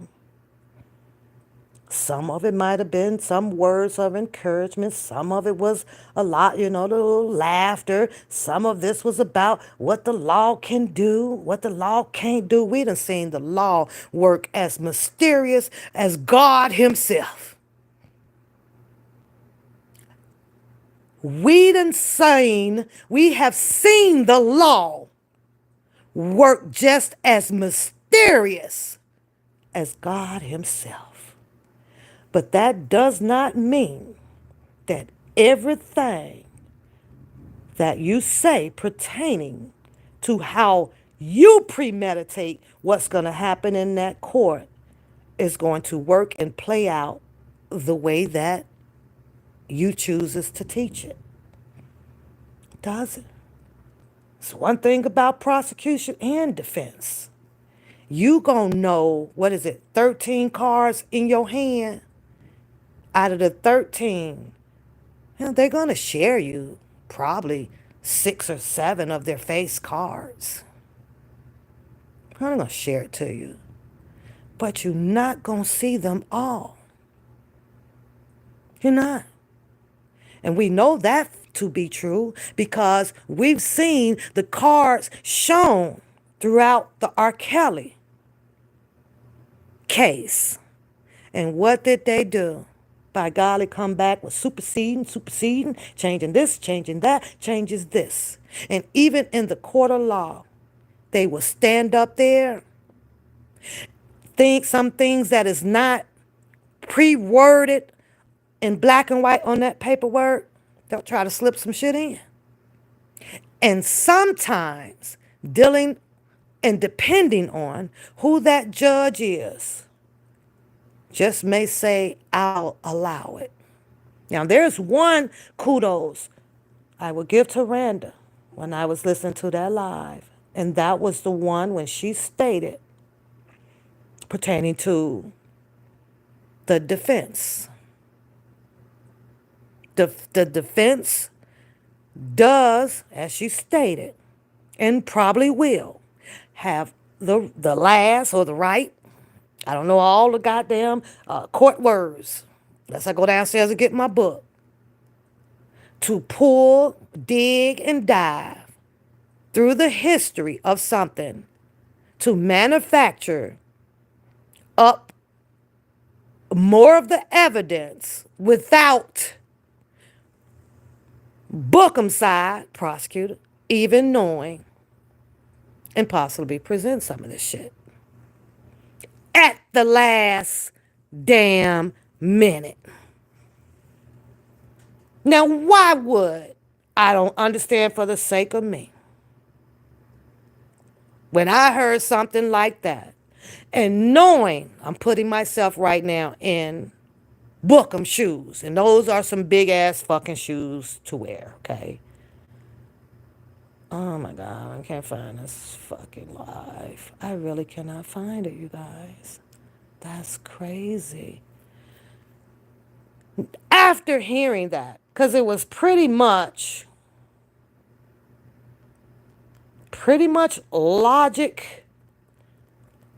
logical awareness, right? Just in case Booker might have missed something. I have to go back, sit down, pull out the blueprints again, recheck this, recheck that, and it's promising he's going to come across some shit. He's definitely going to come across some shit. Right? You're going to come across it and go withdraw that goddamn case. But I know he probably can't right now because this is what, state case? They took this case? I don't know. He over there, well, and she's going to do this, and I don't know why she didn't take the motion. Now, in order for a person to say that, that means to me that you would have had to be being her representator that she has paid. Because that advice that he had given pertaining to what Sylvia should do on behalf of him bringing these alleged charges for her to face, where they do that shit at? Where they do that at? You brought the charges. You want this to stick. You want me to go to jail. But yet then you up here giving advice on what you think because you think that the case favors in your favor. What the fuck? I was laughing my ass out. She should have took she only got a couple of days in jail. No, why would she not have her attorney dig into this discovery? Apparently you're going to miss something. You ain't gonna have it all. And it just may be that exhibit XYZ that's gonna nail your ass. Now, let me just hypothetically speak. Sylvia comes with it. Prosecutors lose their case. Sylvia goes home. This is how I feel about the situation based on time being pissed in the toilet when both constituents could have just walked away. Don't talk to me. In some sense, it was stated for the record that Sylvia had done that. But I'm surely hoping that they go back and check every video on that Silly Seal channel from 2020 that there are no fucking mistakes with her also addressing Bookham. Because if I'm not mistaken, just maybe one or two, maybe three back there. Maybe, just maybe. So I sense a tit for tat video showdown. Shit is crazy. Tit for tat. I don't know if tit gonna win or tat or more. Absolutely. Or more. Could be. Yeah, you're right. You're right. You're absolutely right. Yeah. Tit for tat. Back and forth. He did it. He did it. She said it. He did it. I did it. We did it. They done it. It's over there. It's up there. She did this. She did that. You know, the one, like I said, the one video that I really kind of think that, would nail that damn Bookham though, is his ass over there in whatever that little abandoned haunted house and shit and all that damn crazy. Yeah, he did some crazy shit. I get that shit to Catfish, but goddamn, your ass did crazy shit too. Now I don't even understand that equation. Because crazy equal crazy plus crazy equal crazy. Because you want to fit in. Got to be the loudest. Got to get the best of both worlds. Yeah. But yet then, sit over there and you offer or laughter, advice, advisor, what shouldn't have happened, and oh my, like you were shocked, blah, blah, blah. It was almost like you sat on that live and you believed the content of what Booker was saying. But now you're angry. Now you're on Sylvia live. They're trying to help her. You don't need to help her. Allegedly, according to a statement, you just might end up in that stuff. So instead of yippity yapping and yapping and on it, Monday morning you got time to jump ship. Go on, run down there, start you something up, make sure your coast is clear. Oh yeah, I do. No, you gonna wait. Now I'm gonna wait and see. Sorry, y'all. I had a phone call. Sorry. And I guess their contractors are saying tomorrow morning, but I'm not cool with that because I have probably something to do tomorrow. Yeah, it's just buffale, y'all. Nobody wins in this. Absolutely nobody. Maybe so, rated R. Who knows? Write another one. Getting herself prepared, I guess. But write another one. I don't know. My common sense says that when you don't want to be in something and you don't want to be bothered with, move the fuck around. Move around. I'm glad I kept this to shits and giggles. That's just how much this crap actually meant. Just get it. Just laugh the stuff off, man. Log off on this. Get up and go see another day. Talking about the Bouffale stuff, not about Mr. Robert Sylvester Kelly's case. That was a very serious situation going on in which he had learned that he had advocates out here for him. He had people out here who had read their butt off, indulged in finding out what they believed was the truth, to hold on to the fight that they chose to fight for him for. Oh my God, my phone is ringing. Bad timing. Um,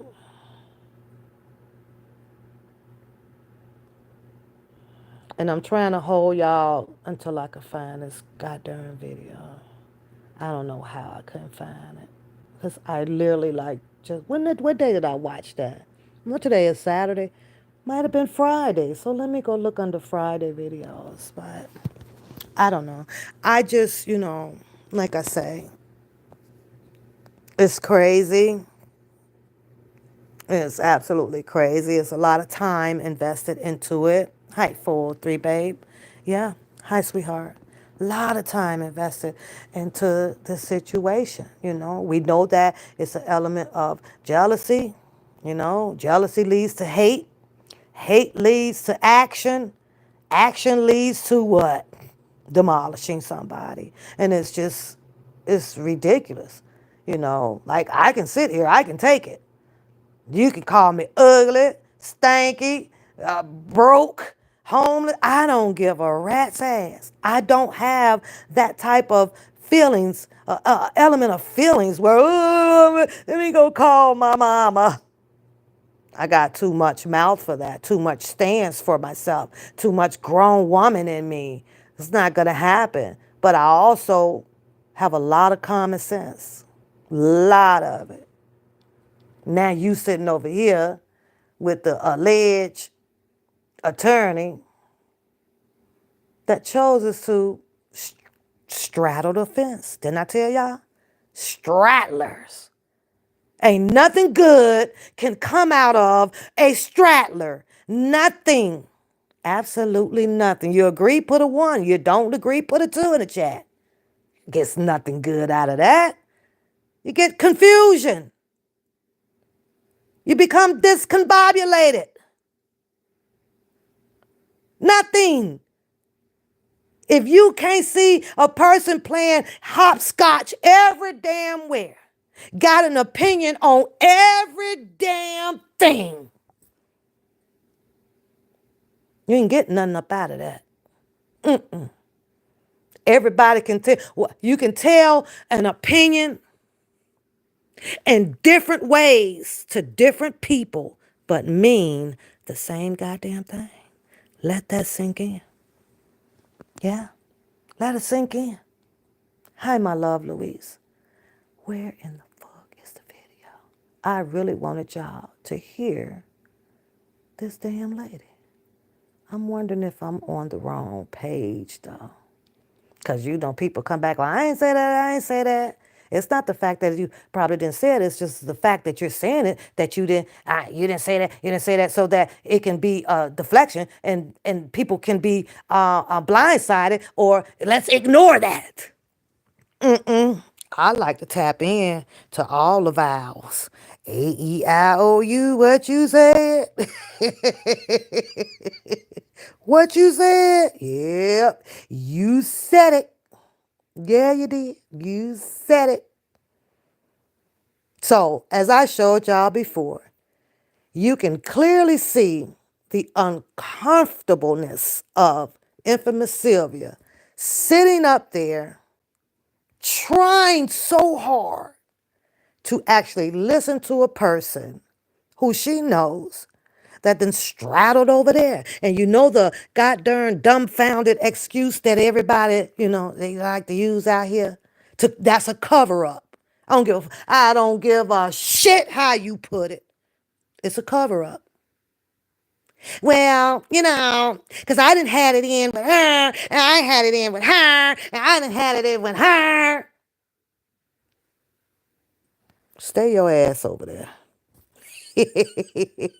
That gives it, I guess, an excuse. Whether you buy it or not, that's up to you. That makes it okay. That makes it okay. No, that makes that your goddamn character. You goddamn straddler. You like to be the author of goddamn confusion. Like I said, she was an author of goddamn confusion. Quiet all this time, don't matter, but notice how it is only a selective of a person that is chosen to have that type of engagement, with. That's it, that's all. Tickle the shit out of me. Tickle the crap out of me. So now that I cannot find it, y'all know how this goes. When you hang up, then all of a sudden the damn video be like, oh, there's a damn video. I'm going to try this one though. Yeah. But what y'all see is what y'all get.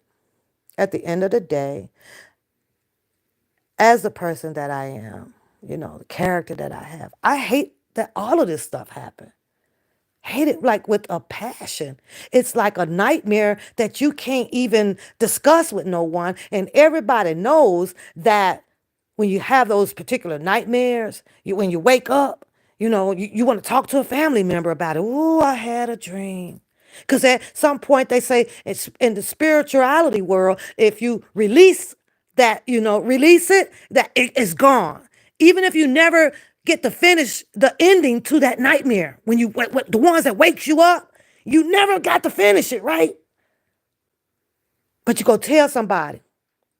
Now I find that a little bit true in me because once I fall back to sleep, since I done interrupted the nightmare dream, right, it's gone. Like I can go back to sleep real comfortable.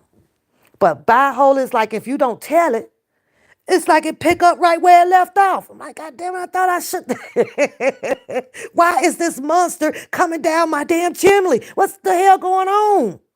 I burnt the monster up by putting freaking butter in the fireplace? Like crazy shit like that type of shit, man. Shit is, oh wait, what is this? No, that's not it. You know what else that kills me? And y'all need to pay a lot of attention to it, right? Or not. So let me clean that up. Or not. The replay of all old stuff, right? And as I spoken earlier in this live, you tell me again, what do you think is the percentile of YouTube videos that gets played in the court of law to help find people guilty or obtaining convictions? These are people out here that be telling you, oh, they're the feds and they're the feds and they're the feds and they're the feds. Well, that's part of being, you know, federally entertained, on the down play. What's they say? An overlay for the underplay. Yeah. So now you gotta ask yourself, well, damn, who's the real snitches? Shit, everybody. It's so easy to pick up that pattern because you got something to prove in those old videos. See, it was him. Now the wrong person gets hold to it. Now they want to investigate it. Now your butt dragged in it because it's your video and la la skippity hop and there you go. Whole life messed up. All because you wanted to prove something in freaking videos. Yeah, shit's crazy. I reached out because I wasn't going through. Crazy, crazy, crazy. But see, sometimes you got to just learn to leave well enough alone and go and get yourself a different career, some different entertainment, different laughter, different friends. You just got to go because what goes out there can turn around, can turn around. Now, because I sat here and laughed at pretty much what I wanted to laugh and talk about, I also found this to be some weird shit of what Bookham done. Audrey. For what damn reason, other than being a dum-dum, but also finds an excuse for why he did it, that was that goddamn infamous Sylvia daughter. Why? I could not. Why? And then you play the video with you talking to, I guess, the DA or whatever about helping out with the daughter's bond. Now, hear me out with this shit, Audrey. Right? And I get it. This is just commentary. I want to do commentary. Try to prove something. I like to know what the hell was it that he proved when he played this video, talking to the lady on the phone about helping her out, getting her bond, get together and bondsman and all this crippity crap stuff, right? But you're at the same time trying to convict the alleged biological or adopted mother, infamous Sylvia. Family is still family. So what good was it for him to get involved? I think I heard where at one point he pressed charges or something with the daughter. What is that? Where you do that at? How do you use someone's family member because the family member is having an issue? Who in the hell are you to come inside of a family's situation to use a family member in essence of hurting the family member that is the true family member to the person? That's some street dirty ass, downright doggish dirty to the dirt to the lowest of shit to do. And that there by itself did not make him look good at all.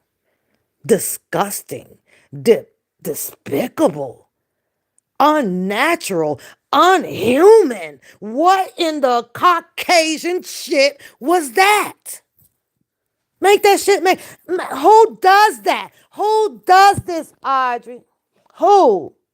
Who sits on here and proudly talk about how they tried to help And when people ask somebody me like, Dana, why you go so hard against the woman? who apparently, let me put this on the record, you, you didn't know how that damn long.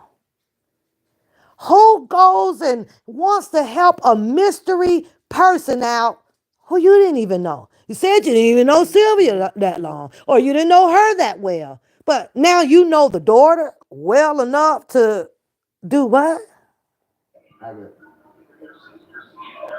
So, I'm so asking you again, technically, Dana Audrey, was what businesses other than trying to weaponize, fully load himself by getting in this business of this freaking family? If there's this situation going on where the infamous Sylvia and her husband or whatever did some harmful things or to a baby or what in that they shit in between the prosecutors or the DA and to figure this shit out? Who the fuck is he? What brownies, what points, what does he get? To be clear from paying child support for the rest of his life?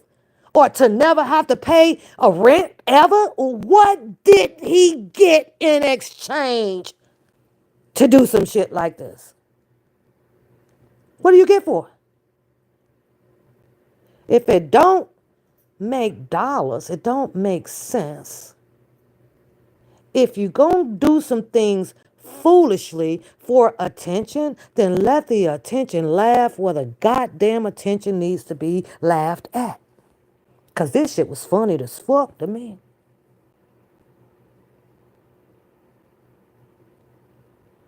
Yeah. So you're saying you reached out to her too. And my question again, you have all rights. Do what you want to do. Book them have all rights. Do what you want to do. But I'm still going to ask you guys, what benefits you from this? Is this part of, well, let me get to this person because we can sway this person to do what they need to do or say what they need to say under who oath? Under your oath, Audrey, and under Bookham oath to help take down Sylvia. But if you using her, the adopted daughter or the biological daughter, if you're using her to help take down Sylvia, I ask you guys, how the hell does that benefit y'all? You guys gonna get some type of relief out of it because of Sylvia what avocation and deliverance and misconstrued or representation and testimonies or flicking on her coochie cat in front of what's that man name in the water? What part of this whole scenario are you guys really mad about? Are we doing this because of some things that you feel needs to be done on the premises of how and what she did circumventing around Mr. Robert Sylvester Kelly's case? I'm just asking. Sometimes, Audrey, we really have to dig deep to ask ourselves before you do any involvement Why are we doing it? Why are we doing it? Are there other peoples who is at a higher level up should be doing this job? Why are we taking on? I just didn't get it, Audrey. I ain't mad at you. You have all right to do whatever you want to do. But at the end of the day, I'm going to tell you this.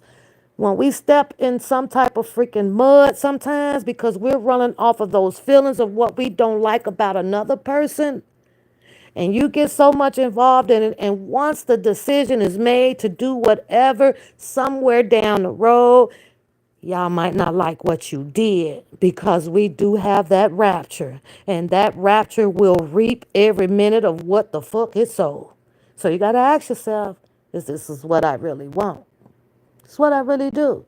Sometimes you got to have that strength of belief of when you know if something is being done wrong, let God do the work. You're going to handle the rest. Because all the wrong that is writ is going to come out in the light.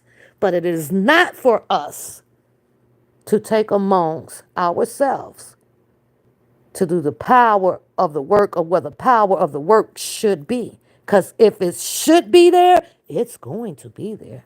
It just may not be on our time. That's all.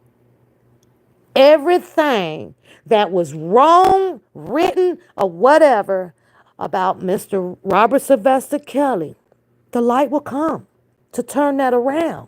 If it's wrong, it's going to turn it around.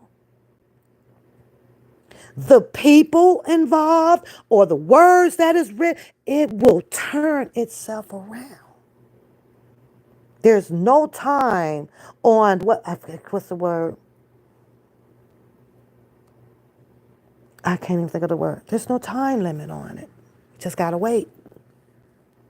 But the more everybody, I don't know, Audrey, but like I say, you all did what you do. But me personally, because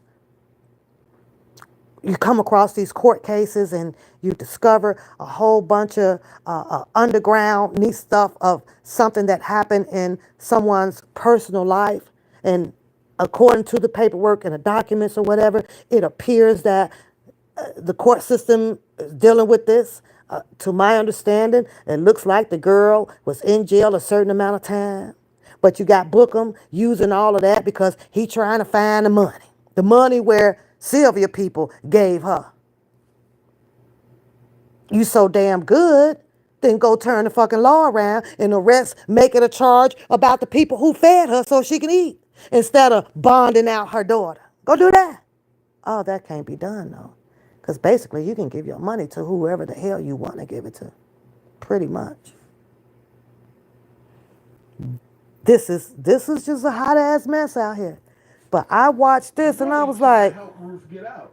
is this what we do content on? So my question Content is, to me, you tell the story for what it's worth and what it is and your expression of opinions, you know, and a little bit of this is what I think and maybe it'll go this way. But you put yourself in the story. Infamous Sylvia puts herself in too many stories. At some point, some of it is not going to turn out, in my opinion, too well for Infamous Sylvia either. Why are you in the story? You're not supposed to do content and just tell the damn story. You got the comment area, everybody opinionate on it. Who the fuck is involved? And girl, must ain't got nothing else to do. I don't know. Must ain't got nothing else to do. That's too much goddamn free time. There don't be no story. Sorry, guys, my mom keep calling. You say why you have to realize, Miss Pap, is you are not the only person watching all of this. That I agree. I agree with you. I agree with you. But let's keep in mind, Audrey, I have watched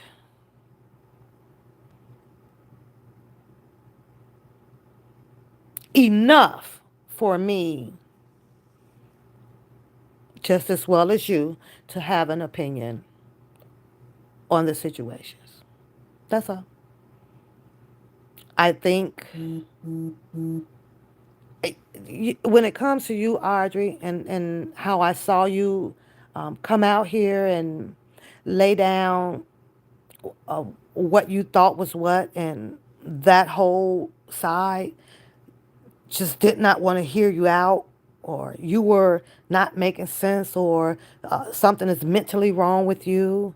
Then you share your personal stuff, and then they rub the fucking grease on your forehead even more, made it just a slippery slope ass situation. That part there, I didn't agree with a lot of it. I get it.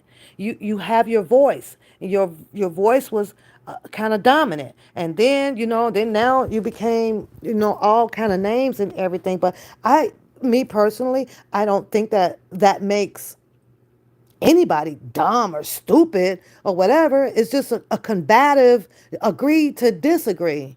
And when a person feels that they're right about everything, they definitely are going to put that guard up and come at you because they don't like to be told that they're wrong. And I saw you go through a lot of that. And I'm like, holy shit, holy shit. But I ain't mad at you. You stood your ground. You held your own. You held your own. You sure held your own. Now, a lot of them has taken your voice and covered it up with the block. They don't want to hear from you. Me, I don't have a problem with you. Or we ain't out here with knives. I don't want to come with knives and stuff like that. But you have your reason. I have mine.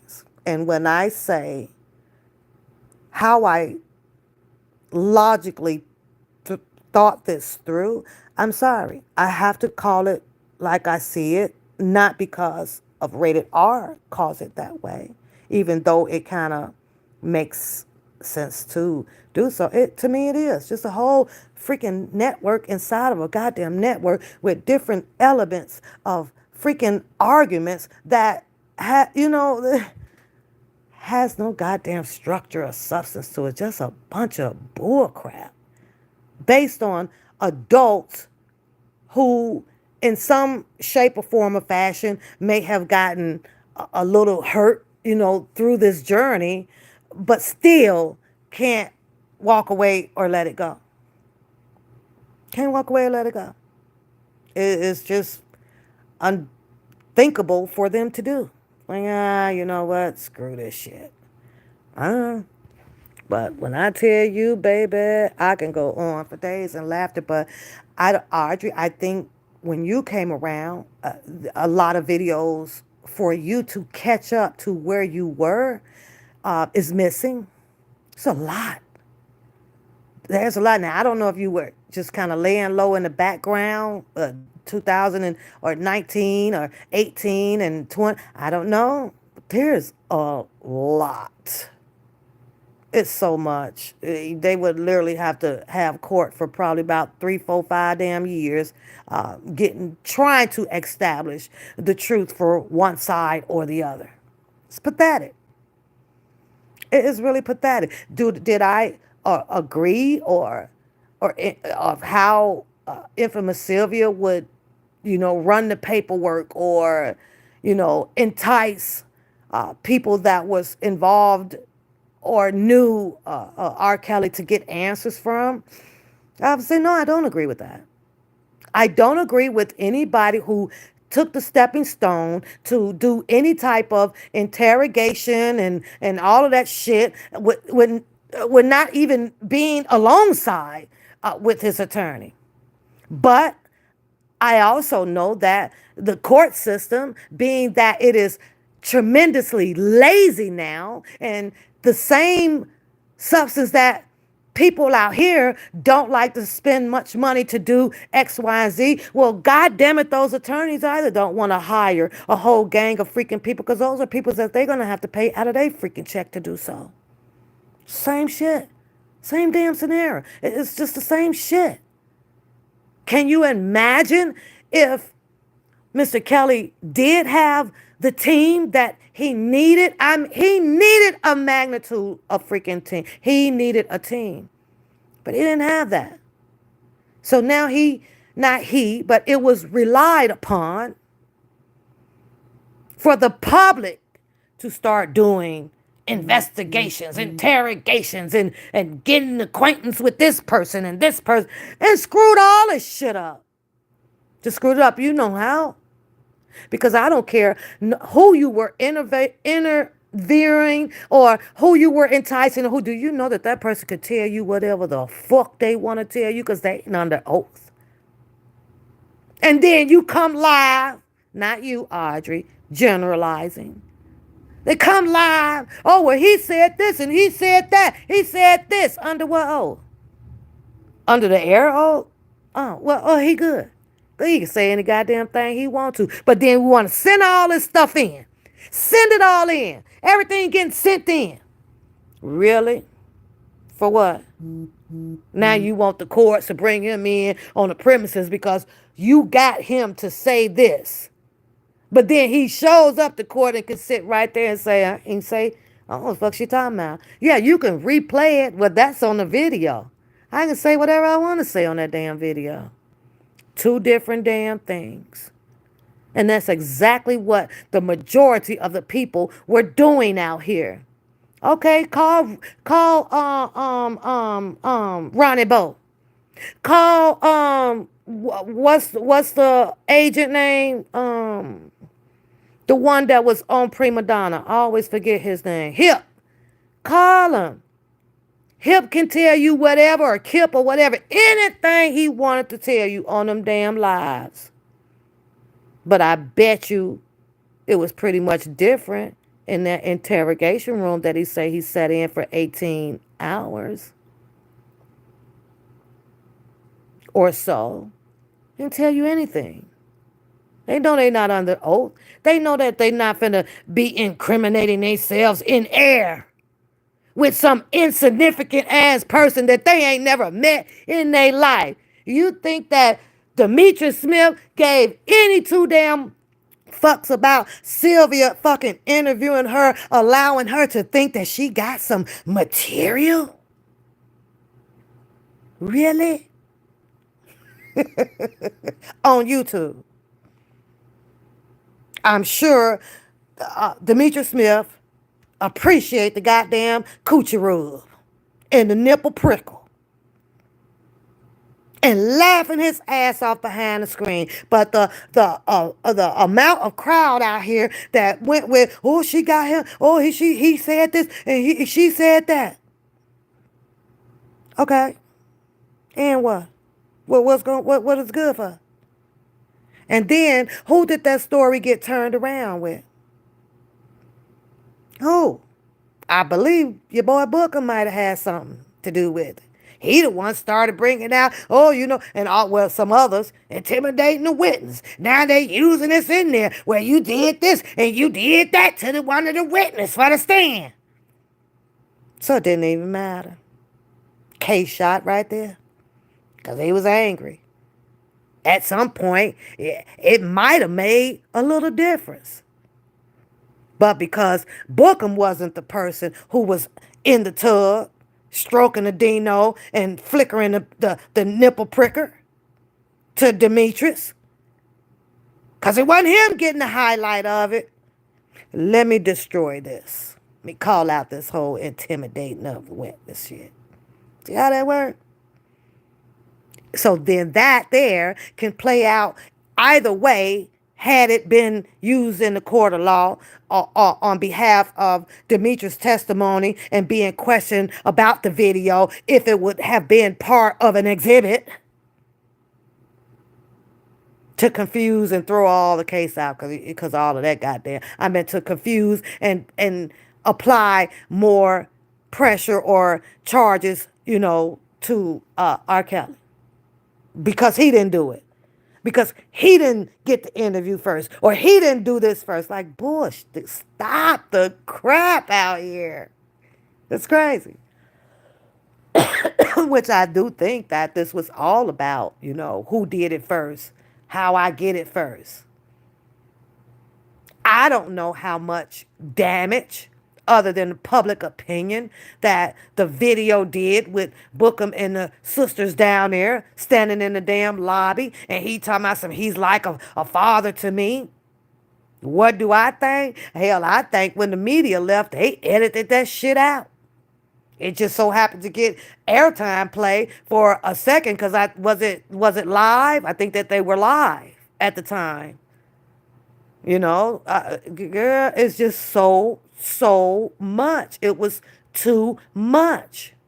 Now you have where it was full blown spectators out here till everybody's gone, tired of it, don't want to hear it no more about it, advocating in their own way, keeping up with the case on their own time because nobody out here is believable anymore.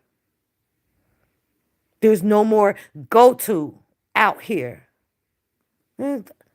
because the network inside the network just destroyed it all. This shit actually was destroyed when it started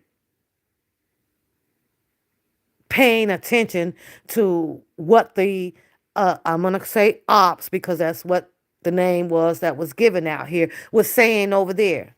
Nobody liked what they were saying over there. The whole Drunken Larry and them show. Man, I'd have ignored that shit like crazy and kept on speaking my shit. But nobody could do it. Draw them in. They threw that hook out there. He's a this and he's a that and he's a this. My motto is if you know that he's not and you're advocating for something different, then why the hell are you over there arguing with trying to prove different when everything that's in the paperwork will go through the court system to prove on its own or prove not? But it became fun, entertaining. It became a challenge to see who knew the most, pertaining to the law. I was like, oh,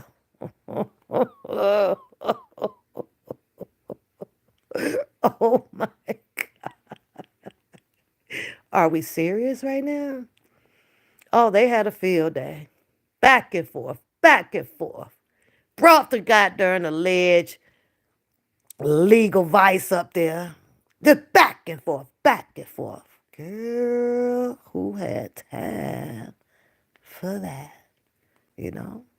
There were some content creators out here that had shows where it just made sense for you to watch and follow those people. People that did not become friends in the loop, or fucking each other in the loop, stuff like that. They would come on, read the paperwork, Tracy viewpoint, Texas Black Diamond. Just read the paperwork. She had to rebuttal back on a freaking attack because I guess she got in the way. It is anybody that got in the way are going to get attacked. Yeah. There was more than one person, Audrey, that was worth listening to for truth or for understanding, for a better lack of word, than Booker.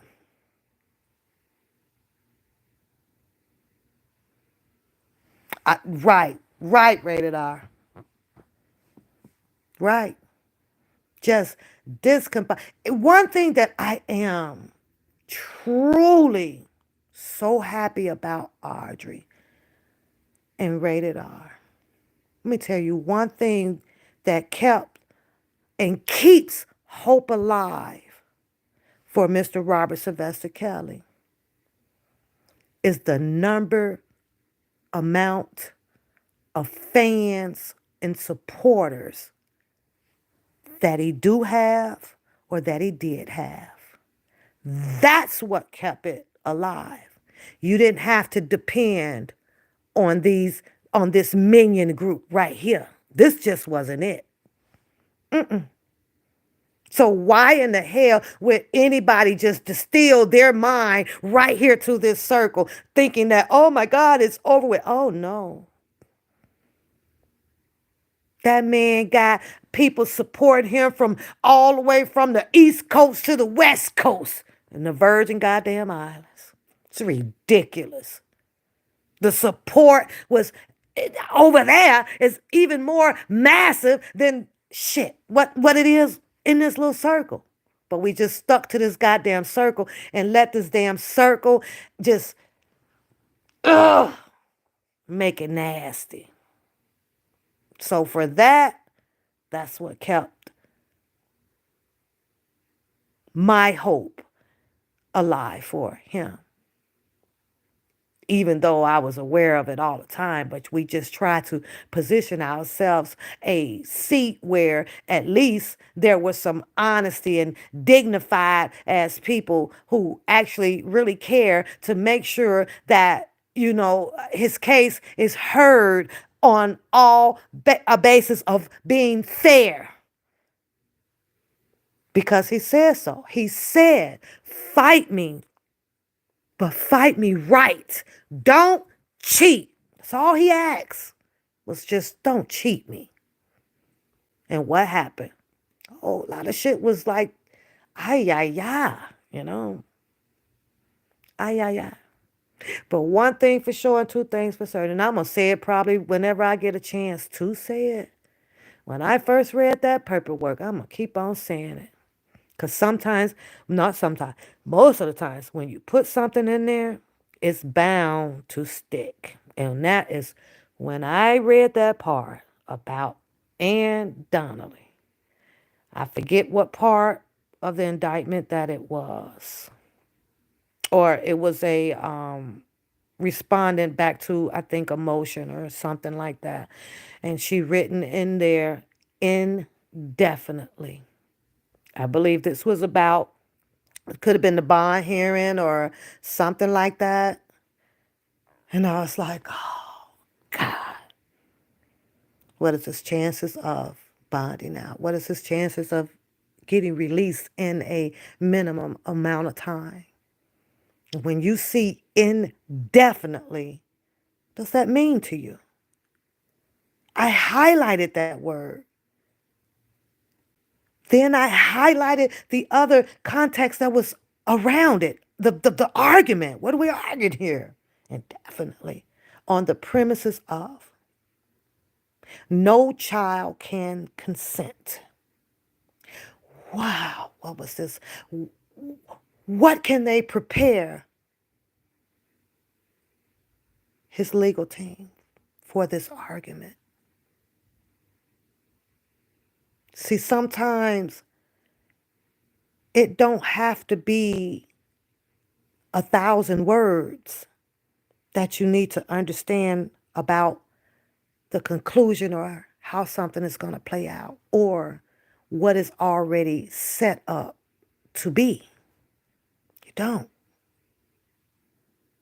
Once you come across something like that, fuck them other words. What does this mean? What is his chances? What are you saying? Then we started hearing out here, oh, he's never getting out, that damn Diva Divine. Oh, he's never getting out. Just like how she probably thought about that, oh, they wasn't going to never come after reducing people benefits to government. But they did. So the word never should not be in existence because things can change. Things can turn around. Whether there will be new laws implemented and everything, you don't know what may work in his damn favor. Sometimes you just got to sit and wait on it because a lot of people get out. Just on the changing of some of the laws, one little word can change a whole big ass meaning of things. And it just may apply to him. Just may apply to him. You never know. A lot of people get out. I pray every day that he aligns himself, Mr. Kelly, more so with someone up in there that is very knowledgeable, trustworthy at, to the limit of helping me understand some laws. And I mean, even going back, because you're able to cite some things that can also help you, pertain to you. You can. I pray that that's what he works on more so than having the time to have the phone calls, the type of phone calls that he does with certain people. I get it. He's got to keep his spirit up some kind of way, you know. But after you do your research and you see different venues of things and who talks to who and listening very carefully at words and things like that, and we all shake our head or whatever, and have conjures our personal opinion about whether if Mr. Kelly should do this or Mr. Kelly should do that. At the end of the day, let's keep it real. It's grown ass man. We don't get to make those choices.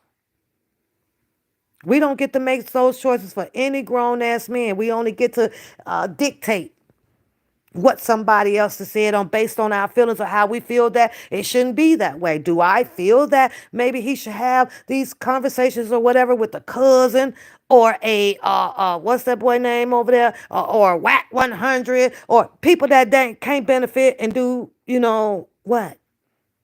Do what? They paying for how in the hell is you calling out here when your life is on the line when you know that you are a maker of genius in music, not only for yourself but for everybody else. How is it that you feel that someone else with you down here ain't put a goddamn dime on nothing of an attorney or this or that allegedly, because we don't know that, benefiting you how? What? By telling you that, oh, man, yeah, well, we did it, got that music, man, and how they doing it. Okay, that's good to hear. And I guess that's part of the keeping the spirit up, zone, put them in a happy mood, a happy spirit, and things like that. But when we get to listening to people talking about what they gonna do and how they gonna do it, and I sent this in and I talked to this person, what? Then what the fuck does he have the attorneys for if the public finna figure it out for him? Or if a relative, oh, I don't know, listen, Audrey, I was like, whoa, whoa, whoa, because at some point, I'll say to myself, oh, Mr. Kelly, go sit down somewhere right now. Don't. Just don't. You know. Is it worth it right now? You won't out bad. Then hit them books. Find some things with someone who you trust where you are actually sitting there getting read the word and or you reading the word and things like that. I was like, do that. Let's just do that. That's what matters right now. Your voice it's there. We don't need any more proof of that.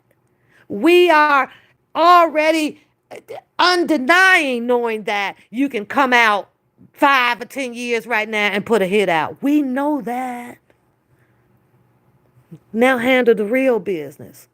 Go there, handle and help yourself. Find somebody else. Help your attorneys. Keep coming across things. But stay away from them goddamn snakes that's telling you all that boufale shit to go search or this or this or that.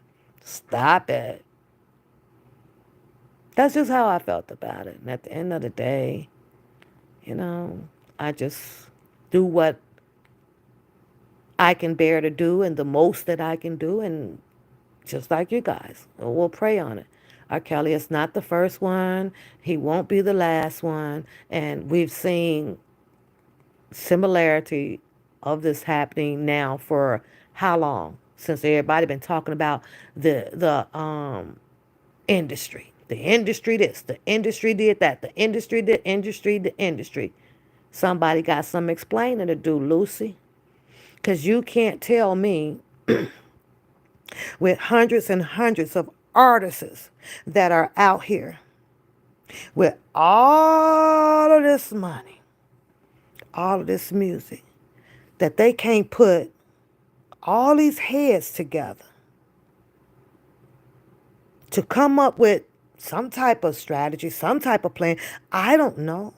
All of them to come after the takedown and the wrongness of the industry. So y'all telling me that the industry got an industry on top of the industry with another industry that they got to go through? You mean to tell me that above the Oprahs and the Weinsteins and all of them, and it's more people? I always thought the higher you go up, you can't do nothing but touch God. Then there's more. Like this is a never-ending elite type of industry. What the hell? What the people over in Afghanistan? Where they at? That's the part where I get confused at. That's where I get confused at. Everything after something happens, it's this industry's fault. And you mean to tell me, with all of the complaints, all the way from the NWA, all these people would come out to talk about it, but won't group up as one team to be about it? That shit's weird to me. Shit's weird. This happened to you. It happened to you, Anita Baker. You didn't get your money. Y'all give me some more names. You didn't get yours. You didn't get your masters. You just had Angie Stones. She late getting her man. All these people can't get on one accord and say, you know what, enough is enough. No, they all trying to go after their masters and everything just separately. This is a big ass case. All of y'all going through the same damn thing. Or what the problem would have been is that you can't find anybody tough enough or, I don't know, up at that level to want to go and fight against the industry? Or is it that the industry, as they say, will come together, have so much goddamn money than anybody else that they'll pay off the person that you possibly hire or whatever, and then they're going to throw your case anyway? I don't know. Like, when does it stop? This shit's weird. It's so weird to me. Very, very weird to me. Yeah. Oh, wait a minute. Did I actually? No, that's not it. I thought I found it. I'm still searching, y'all. Think that's crazy. And I just watched the damn video, but all I'm coming up with is, or maybe he took it down 3 years ago, 1 year ago. But I ain't got to dwell in the well of a fucking catfish no more. Who ain't finna get up off of her ass either with that complaint that, oh, he finna do what? All of that outburst of that freaking anger, emotional distress. And I can do, and I'm finna call the people, and I'm gonna do. I ain't finna do. Let's do this. Don't hold your breath. Don't hold your breath. Because out here, we seems to believe that all you have to do is shout about it, and people will be scared about it. So I don't know. But I did know that this shit was gonna come back. That's why I ain't going nowhere, 'cause I like laughter. Yes, I do. Now, I couldn't have said this no better than, I think her name is Dana, and she did a live with, as you guys know, Judge Joe Brown. Can't say it no better than him. I have to go back and find hers too, which I do not see in my lineup. And I actually watched that live. I think she did about 20 minutes. I actually like her and Judge Joe Brown as a companions on the talk show. Also, Judge Joe Brown's, of course, we know comes out with laying the law. Hey, did he ever win as wasn't he running for mayor or something down there in Texas or something, or somewhere? I stopped following that. I know he was running, but I don't know the outcome of that. But you can't say it any better than that. And they were having their discussion about Austin and Carmelo. What's his name? Anthony and Austin, right? The track situation, the boys over there on the track field, the situation and the 17-year-old. And so it's a whole lot of it going on, right? Everybody has their opinion. Everybody is upset. You got people talking about how that it should not be turned into a racial situation. It could possibly not be that. It's just so happened to be a little altercation going back and forth about who should be there, who not should be there in a freaking seating area, right? Interesting, to listen to people opinions about it. But Judge Joe Brown so happened to listen to no was listening to parts of the paperwork that his co-host, no, that's not the co-host, the host, Judge Joe Brown is the co-host, right, of the show. And he listened in very carefully to the paperwork as she was reading it. And he so happened to hear one part of Anthony's testimony as he was getting arrested, and some of the things that he was saying and how he was saying it, what choice of words he used. And Judge Joe Brown shook his head and says, stop. He was telling Dana, stop the reading. He's got to say something, right? And I'm tuned in. I'm like, what? He says, first of all, he gave his opinion on the bond, which I kind of thought that, okay, this is way too high. This is, he called it a preliminary or a bond that, without even gathering pretty much of enough facts to use the law to issue him that high bond like that. So he was like, that was already in position to keep him anyway, kind of like, you're guilty, making it difficult for him to make bond, to get out, to get ready to try his case.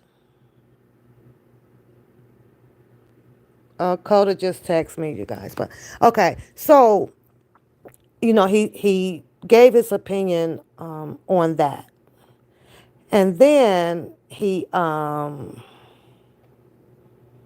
went to give his opinion on relative rely position, right, for the law with Anthony. So he says that basically what I kind of tune into on my live quite a bit with using the finger. He says one thing about people, he's talking about people, I'm going to leave it there, is we don't know when to shut the hell up. We just talk, talk, talk, talk, talk. He was talking about how the young man was doing so well at first, but he kept going and he kept going. And he says, if we would practice and know the law, that anything you say can, could be held against you in the court of law under any circumstances. When you feel or that you are about to obtain charges against your ass, or you are already being detained or anything, that is your moment to shine. We shut the hell up. Wait until you have your attorney, even if it's a public defender, present. He went in on with the law, with telling you that they may tell you that you're not entitled to one right now. You're only being detained. Well, if you're being detained and you are being questioned, which I get it, is part of their pre-investigation interview. I understand that. but you still don't know nothing. You know why? Because you don't know the law to that extent as to what not to say. So at that time, after he was listening to, wait a minute, when he was listening to Dana read the literature, he at some point after hearing it had to make a different opinion on what he believed the charge may be. At first, he was leaning towards, okay, he has a good fight. He has a good fight. He explained very much so in depth about, what do you call it? My mind went blank. Self defense, right? He did. But then it was after this literature and what Dana was reading and what was spoken in the words from Anthony that made him choose a different charge. He did say, okay, okay, here we go. I found the video because I want y'all to hear it, right? He did say that the most that Anthony or Carmelo should receive on this, I believe, was was it homicide, manslaughter, second I degree want or to something, give a quick manslaughter. I do backstory. not own the rights to this video. I am going to close out after this. I just want you guys to hear the part where Judge Joe Brown really emphasizes on know your rights, know when to shut up. Don't feel intimidated because they are in the blue or the black with a holster on their side. You do have those rights. They will have their pre investigating interview with you. However, you have the right to have that attorney there to either assist you or not have that interview. Just be quiet until they start their investigation. Fair enough, but a lot of us don't do it now. A lot of us just don't do it. Well, to them, Everybody got a the story to witness tell said because McCaff we told want to Anthony to get leave. ourselves Anthony out allegedly of what we grabbed think his is going to bag, be opened a, it, a and reached quid pro inside. quo. Touched Nope, me is nope, what happened. no. A witness said McCaff touched Anthony, and Okay, another but witness said we're McCaff going to leave grabbed out Anthony. after this. Police Oh, I said do that not own the that's when rights to this Anthony pulled video. out the All knife, credits do stabbed go over McCaff to once in the Dana chest, and ran with the away. data and Um, Judge Joe Brown on this clip only. and then once the arresting officer said, I have the alleged suspect in custody, Anthony reportedly told the officer, I'm not alleged, I did it. Anthony then said that McCaff put his hands on me after he asked him not to. After Anthony was placed inside the police vehicle, he asked an officer if McCaff was going to be okay and if what happened could be considered self defense. Now, attorney Anthony. Stop right there a second. He went wrong. He ran his There we mouth go. too much. He had the witnesses going for him. But if he did that, then what happens is he just quasi removed his defense because self defense says you can't escalate the force used unless there is disparate strength between the person who is attacked and the person who is the attacker. In other words, a little old lady could potentially use some deadly force to stop a real strong young guy from doing her in. But two young, strong guys are not supposed to escalate physical force where it is of non lethal violence into using a weapon and becoming lethal violence. So he shot his mouth off. He was doing good, and then he opened his mouth. So now he gave them some cause to say, okay, this was a homicide where the situation was escalated. He's an athlete. Why didn't he just respond with physical force? And if the assailant escalated it beyond what was an exchange of physical force, unarmed physical force, then he can escalate to matching. So you In said other words, in other words, two guys are having a fist fight, and one of them pulls out a gun and shoots the other. That's going to be a murder case because the violence got escalated to another level that was uncalled for. Mhm. If one guy pulls out a gun, the other guy pulls out a gun and shoots them, fine. If it's a felony murder, like I was describing, okay, but he ran his mouth off and said, I did it, and he got me scared because he went in. That's not an excuse. he should have said nothing, but Just again, kept his mouth shut. Keep So, your mouth can shut. can that be used against him? yeah, it can. Anything you say can and may be used in evidence against you. The Fifth Amendment. You have a right to remain silent. You have a right to consult with an attorney. You have no obligation to make a statement, but if you do, anything you say can and may be used against you. Well, How many times have you heard this on television? You have a right to remain silent, but it doesn't seem to Hold on, Audrey, because settle I in with a lot agree. of people. I agree. However, I haven't, however, sweetheart, right? You said that the judge says if he did that, which means the police could have lied. But this is what he emphasizes on. If that's the case, his main point to this is to keep your mouth shut so that something like that does not happen to you because you have the your legal representation there with what was actually said or not said. That's what I think that he is interpreting behind, what you're saying, what the police could have lied about that, because okay, they're writing. I'm getting a phone call, you guys, but I wanted you guys to see that point. But I also wanted to relate what Judge Joe Brown said. Shout out to Dana with the data over on her. Okay, but I just wanted to just point that out. I got to make a phone call, so it's important, so I'll call him right back. I love you guys. Thanks for tuning in. And with that being said, based on the shows that was just presented out here these last 1 or 2 days, right?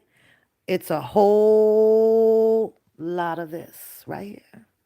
And I get it because a lot of this is being done without being in the court of law or whatever. These people working, they work. And we got a lot of people that say they dirty. Well, if you know that they dirty and they can be dirty, then if you're going to be doing this, then it's nothing for them to pour some of your stuff to make some dirt out of it, right? I'm just saying. We don't even really. My phone don't never ring like this much, right? It just don't. I'm like, what? Everybody's thinking about me today because I'm in the house. I'm quiet. I don't do nothing. I'm like chilling today. Now there goes my phone. I do have to go out for just a little bit. Coda Bear's golden birthday's coming up next Friday. Saturday. She'll be 19. Shout out to Coda Bear. And so I'm gonna go do me a little birthday shop and put together a little something. And we do have a big we gonna go out to eat. Let me do that because I think she might look at my lives. We're gonna go out to eat, and then I'm gonna go and run and grab a birthday gift. I'm supposed to go to another little birthday celebration this evening, but I don't know, you guys. I'm tired, so I might just end up ordering a gift and having it shipped to that person. Cause I don't know. I think I can like take advantage of this day now to really relax. But yeah, your mouth, your choice of words, it can land you somewhere on planet Rock that you just don't want to be, that you just don't want to have time for, that you don't want to be included in. So you got limit yourself. You got to learn how to humble it. You got to learn how to walk away from it. You got to learn how to turn it around, make it work in your favor, and just laugh at the shit, not be involved in the shit. I'm gonna laugh at it because I think that it's crazy. It's really crazy that it's gotten that way. It's crazy that this became a community over here where there's just so much hate, even if you don't know the person, which I don't understand. Like, how do you hate a person, or you and like you just don't know them? You only know them by a way of YouTube. That's it and that's all. All these demands. You better not talk about me. You better shut up. You but from YouTube. You know what I'm saying? Like, I don't, weird. But I'm following it. I don't have time to be pulling it and coming on and reading the transcripts and stuff like that. I just don't have time for that right now. I don't want to make time for that because then I'll miss out doing something important. But what I will do is come back and elaborate on the contents that is being put out and try to, just make something out of it. I don't know. But it's got to be, I'm going to tell you this. I'd rather sit here and watch court hearings and stuff on TV. I'd rather sit right here. Ain't nowhere in the hell I want to run up and down no damn highway and go over here. I get it that it becomes some people passion, telling so much and about somebody else's life or even hearing about it. It's kind of weird, right? Because you don't want people to be hearing about yours. But it's okay for to go and hear about other people's and put it out. I always thought, that just was something that stuck with a lot of the white people. They was the ones into that stuff. I click on the news here and there. It was always just a white media. White, white, white, white, white, white, white. Now that the world has turned, now it's all I'm seeing is black people, but only in the social networking of it. Not as many professional news media jobs as white or whatever ethnicity they are, but baby, they open up this social world called YouTube, and everybody got a story. Everybody is the judge. Everybody is the juror. Everybody's the prosecutor. And can you imagine if there were so many black Americans actually interested in that field, how powerful that the culture would have been in the court of law. You got black judges everywhere. You got black, you got a 8 and 4 jurors, and wasn't that? I couldn't believe it. I was like, well, where all these damn people come from? How the hell all these people know something? What the hell? Never thought I'd ever see it. Never did I thought I would ever see this where if you black, you a judge. If you black, you know this law. If you black, you are attorney. If you black, you the prosecutor. If you black, you the jury. If you I never thought I'd see that shit. Never in a day of my life. Isn't that crazy? But it's happening right here. They got all the advice, all of this. God, if it was just that easy, hell, we could have been fixed the goddamn country. Oh, shit. Hey, love you guys. Thanks for checking out One Papoose, aka One Pap Live here over here on her show One Pap. Don't forget to hit the like, subscribe, share button as we sit and await on the next crappy shows that comes out where over here I love to talk about them and have a little bit of shits or giggle on them. I wish them all well in whatever that damn web of an entanglement that they have. But I also stated at the beginning of my show what I really would like to see happen. That's just my opinion. And that's kick all that shit out the damn courtroom. Got other more important stuff to deal with. Kick it all out. Hung jury, gone, done. Nothing happening to Seal. Not as far as the Bookham charges and the prosecutors, since Bookham brought all this stuff to them people or whatever, everything that they found embarrassing wrongfully written, wrongfully discovered, charge book $2,000 for every damn occurrences that he been put in the hands of y'all to go up there to allegedly or possibly be embarrassed about. That, according to the other side, that, if that damn infamous Sylvia is able to debunk a lot of it and prove otherwise, and vice versa. If Sylvia is issuing a bunch of stuff that the prosecute, I think that they should reverse all the goddamn stuff up, put the monetary damages on Sylvia if she needs to get them, and book them if they need to get them. See, sometimes you gotta hit them in the pocket. That usually shut your mouth now, won't it? Y'all later, Gators. Have a good day. Bye bye, y'all. Bye bye.